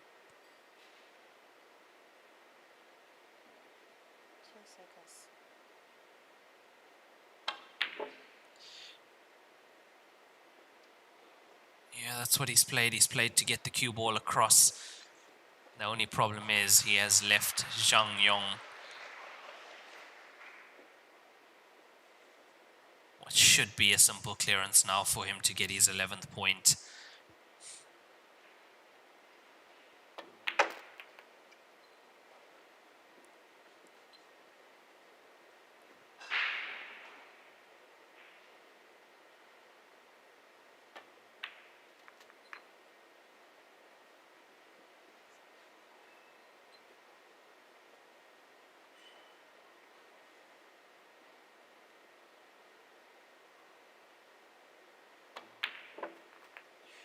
And it's there, just a little smile from him as you see that black ball just going in off the jaw there as Zhang Yong takes his 11th point. 音速交边具有国内交边很难做到的特点，音速交边的硬度达到了45度，使反射角高度接近入射角，音速整条交边误差小于20丝，因而各部位酷性一致。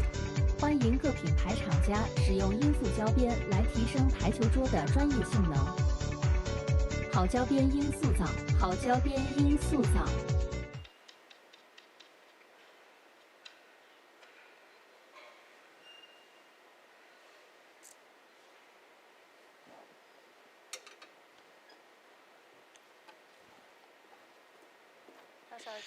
Yeah, a little bit of a nervy black ball there to finish that previous frame from Zhang Yong, but got the point on the board. He is 11-10 up against Jose Delgado in this race to 13.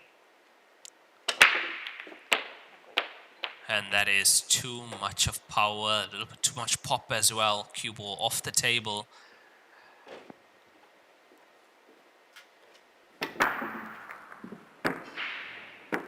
Yeah, didn't even catch center there. Straight off.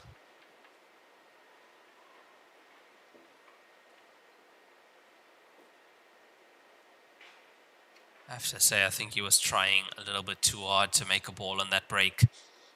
Trying to give it absolutely everything. Now ball in hand for Delgado behind the balk line. Has to play forward. As you can see, can't play any of the balls that's within the balk area.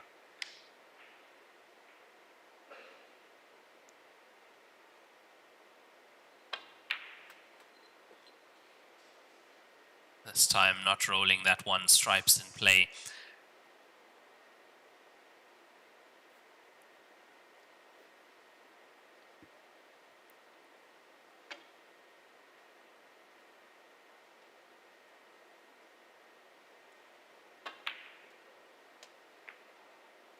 Knocks the 14 out. It is available to the center pocket now. The body language tells me he might not have the 13 though.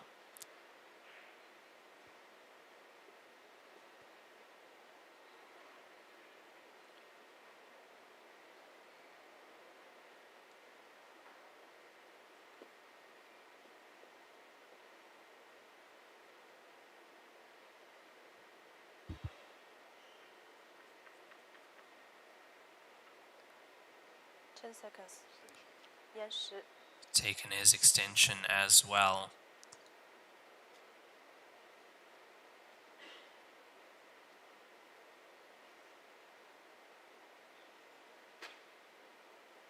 Yeah, look, he can't get through to the 13 top left corner.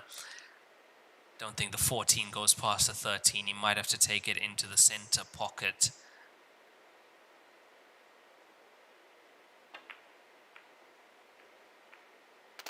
Yeah, a few kisses later, what is he on?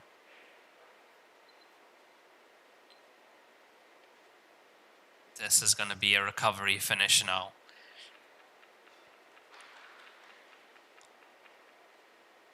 Just the slightest roll of that 14 to block the path to the 13 has caused this.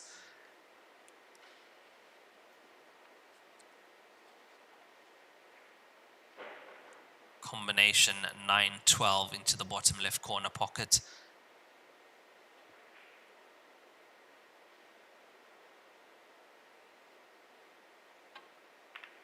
It's there, he's got it. And now this time cue ball behind the 3, blocking, looks like it's blocking the path to the 13 once again. This is recovery after recovery for Delgado at the moment.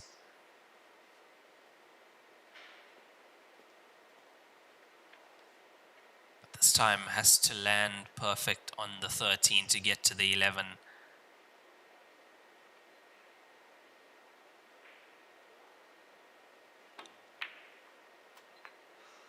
It's going to be coming into the angle. It looks good. It looks good. It is good.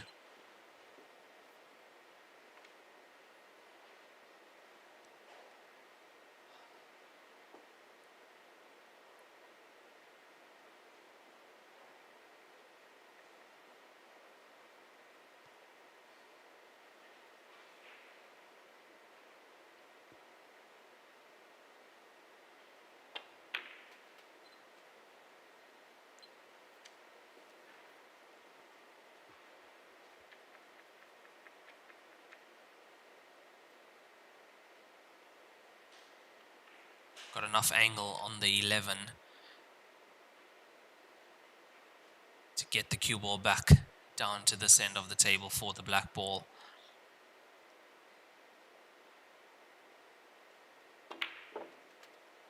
Just needs to pass the 3 and not be hampered by the 2.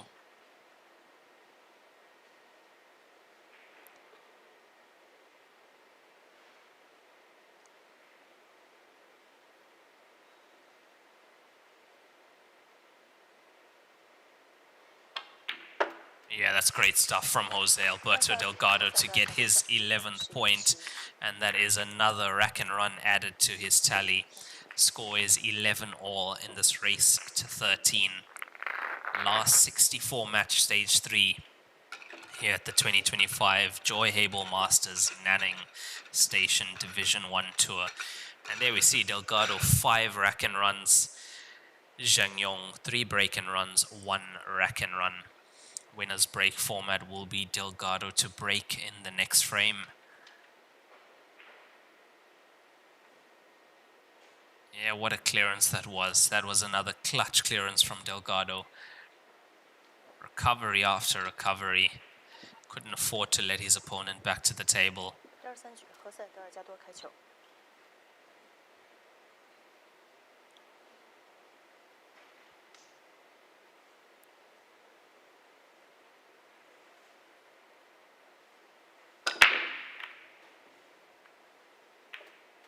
Opted for the side break once again. He's made a ball on the break, but as you can see, there's usually always a few clusters with that break.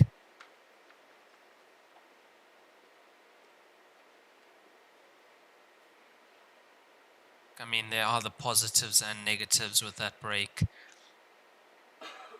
Yes, if you don't pot a ball, you aren't leaving your opponent completely open and able to run the rack really quickly. Negatives, though, is if you do pot a ball, you then have to be able to navigate your way around what usually is not the most open rack.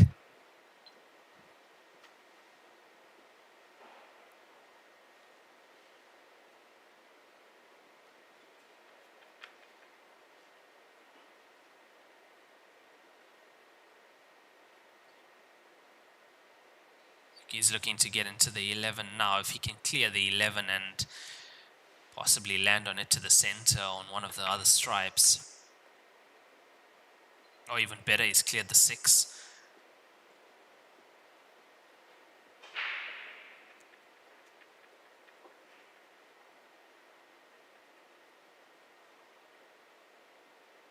Yeah, he's done well to clear the pathway to that 11 ball.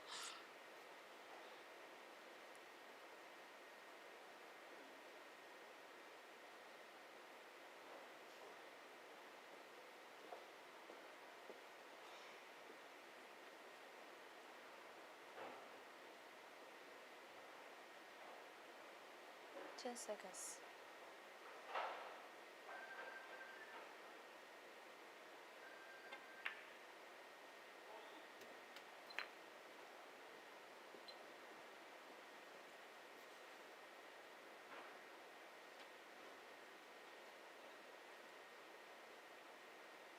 Yeah, the camera angle tells me that he doesn't have a good angle on the 10. His body language says the same.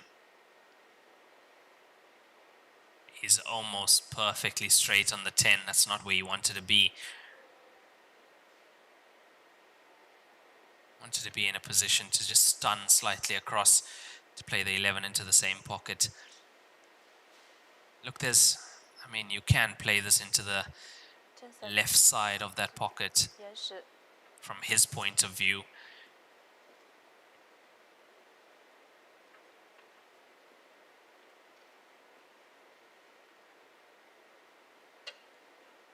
Opted against the 10.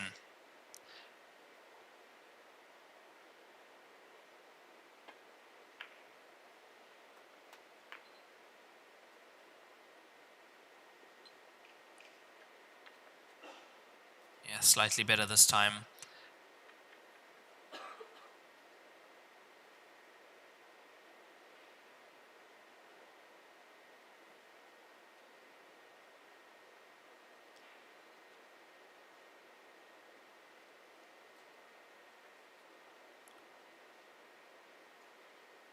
It's been right behind the 12 ball, so the 12 must pass into the center pocket.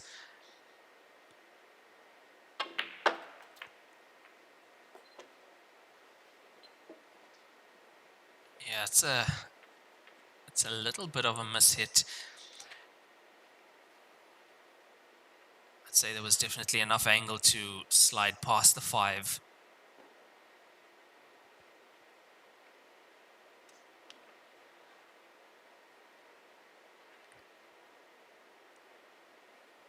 What's the play here for Delgado now? The combination 12 onto 14. Yeah, it looks like that's what he's going for. That's his only option at the moment. Oh, what a shot that is. What a shot that is.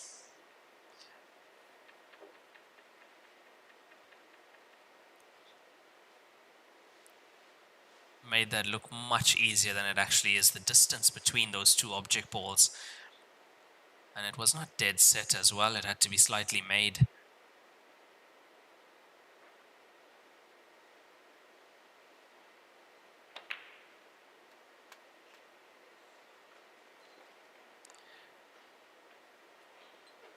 Prime Delgado.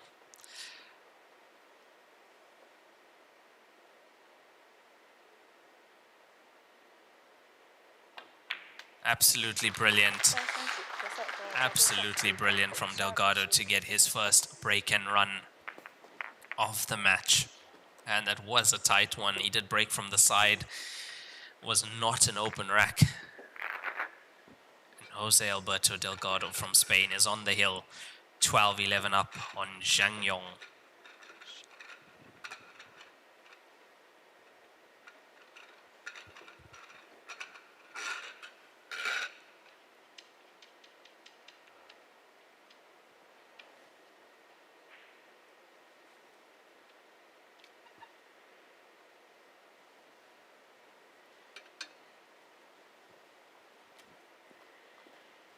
And you could see the number of international players seated in the stands. They're all here supporting their fellow international player.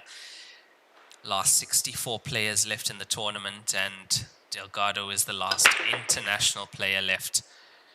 6 goes in on the break. He's potted a ball. It's not the best cue ball though. Yeah, the 6 just gets kicked by the 7. 2 catching the jaw as well.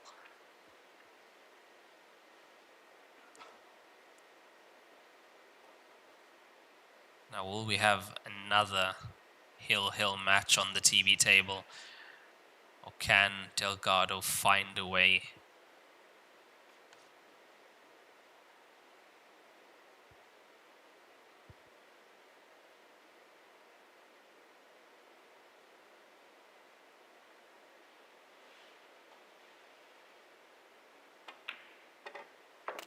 It's there. 3 is there. He's secured solids.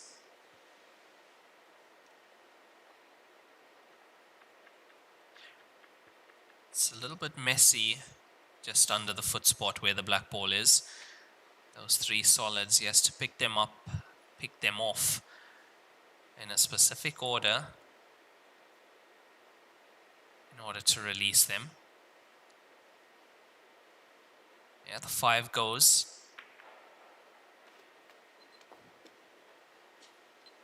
And that's what I was worried about. Going into the 11 like that. Cue ball following it slightly. It doesn't leave him with... Yeah, it looks like it doesn't leave him with much at the table at the moment.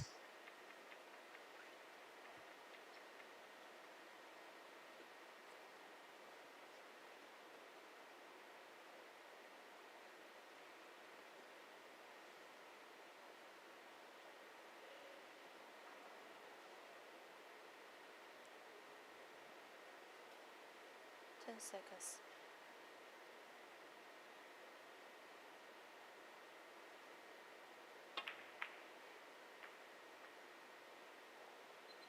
There was a chance, 4 onto the 7.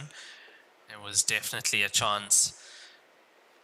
And that will bring Zhang Yong to the table. And if you have just joined us, this is the last 64 match stage 3 here at the Nanning Station Division 1 Tour Joy Heyball Masters event. It's Jose Alberto Delgado up against Zhang Yong. Delgado on the hill, 12-11 up, raised to 13.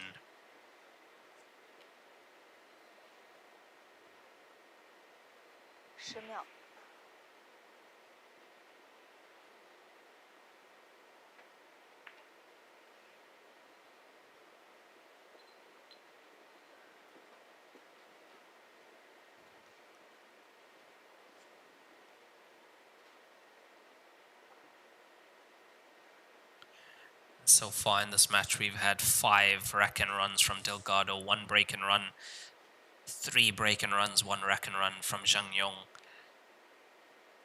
It's been quite a tight match all the way. Largest gap in scoreline was 3 frames when Delgado was up by 3, and that's going to be a foul. That's going to be a foul. Ball not making contact with the cushion after contact.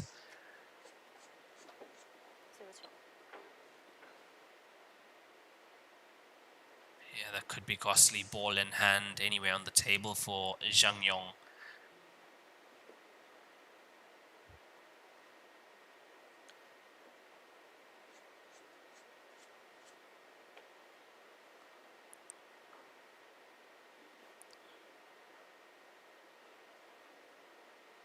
Play this off the 4 to release the 13 to the same pocket.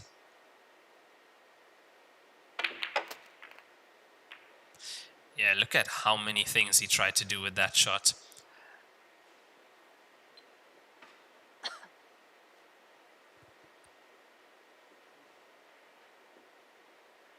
Yeah, play that off the 4, release the 13 by moving the 4 at the same time, go into the 14. He's done a very good job with that shot.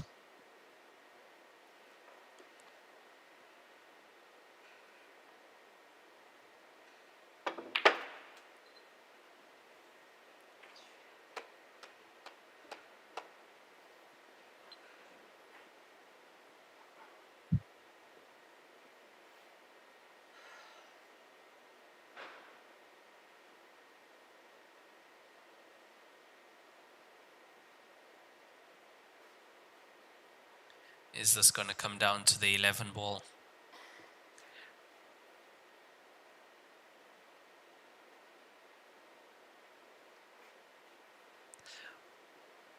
One ball being where it is means you can't really get nicely behind the 11 to play it to the pocket where the 9 is. Which is why we might see him try and shift the 11 slightly. And he has the angle to do that.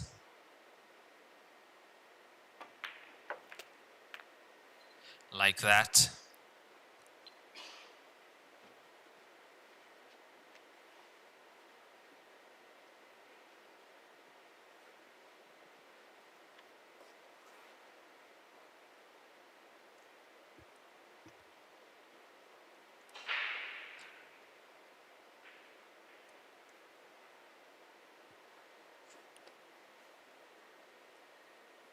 He's just got the 14.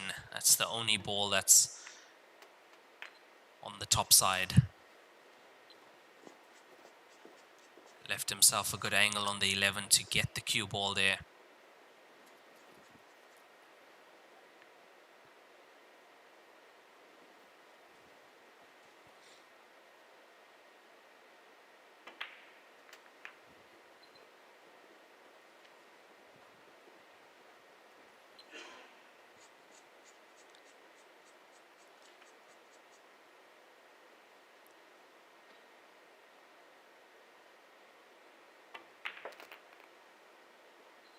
That was a bit risky, but he's played that well.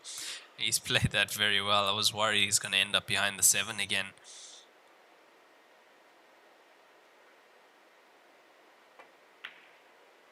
Oh, what a clearance that's been from Zhang Yong. What a clearance that is. He has forced a decider. The score is 12 all in this race to 13.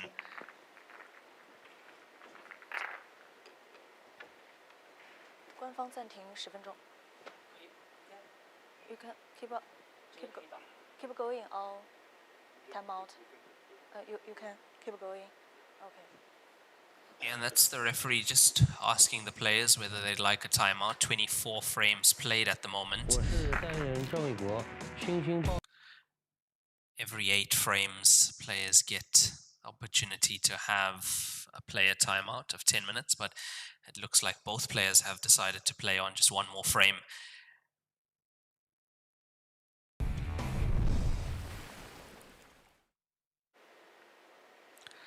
So here we are.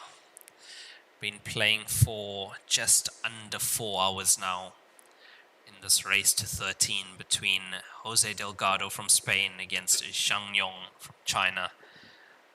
Delgado, the last international player left standing out of the 64 players left. So this frame for a place in the last 32 in stage 4 of this tournament. Loser will have to play again tomorrow morning in the losers bracket.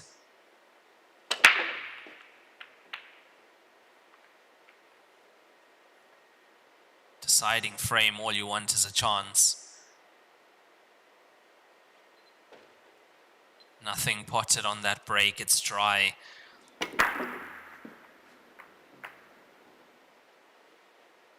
Zhang Yong has had his chance. Now it's Delgado's turn in this decider.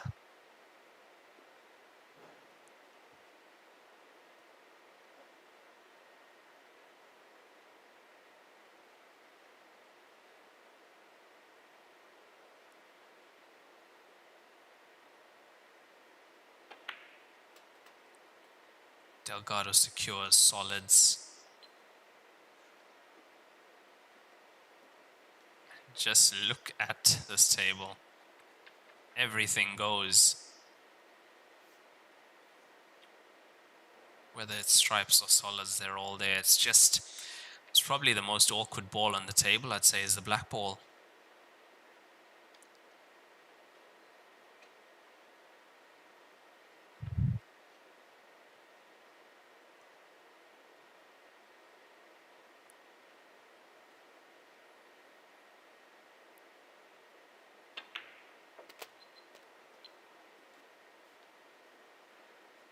Yeah, so after just under 4 hours of play, this is what it comes down to. Both these players have been fighting their own demons in this match.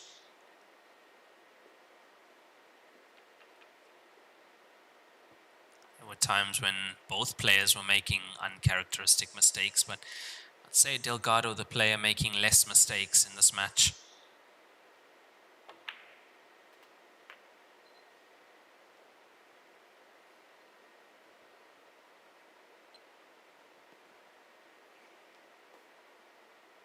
Spoke a little bit too soon there. That's a bit of a loose positional shot from him.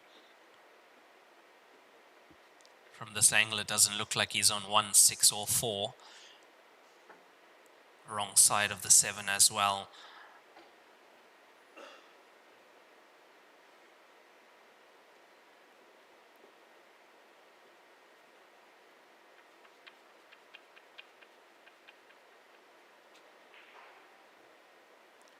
seconds. 延时. He's taken his extension. That'll be his last and final extension for the match.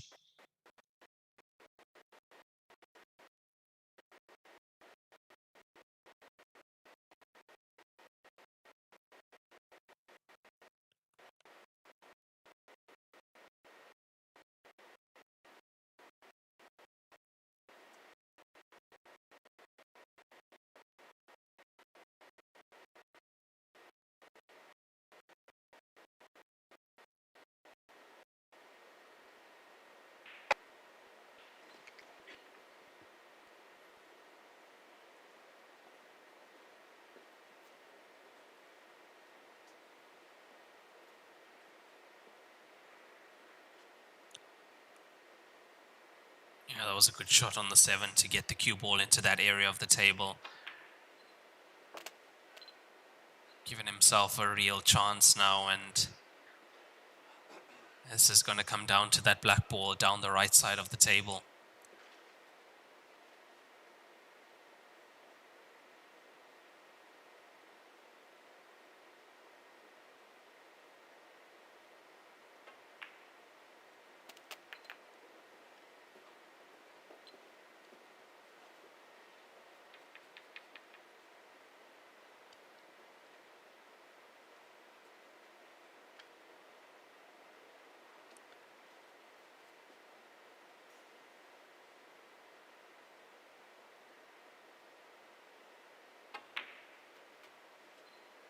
Little bounce, needs a little bounce, and he is almost perfectly straight on this black ball.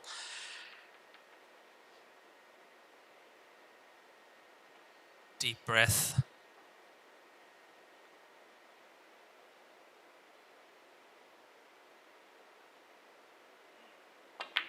And it's there.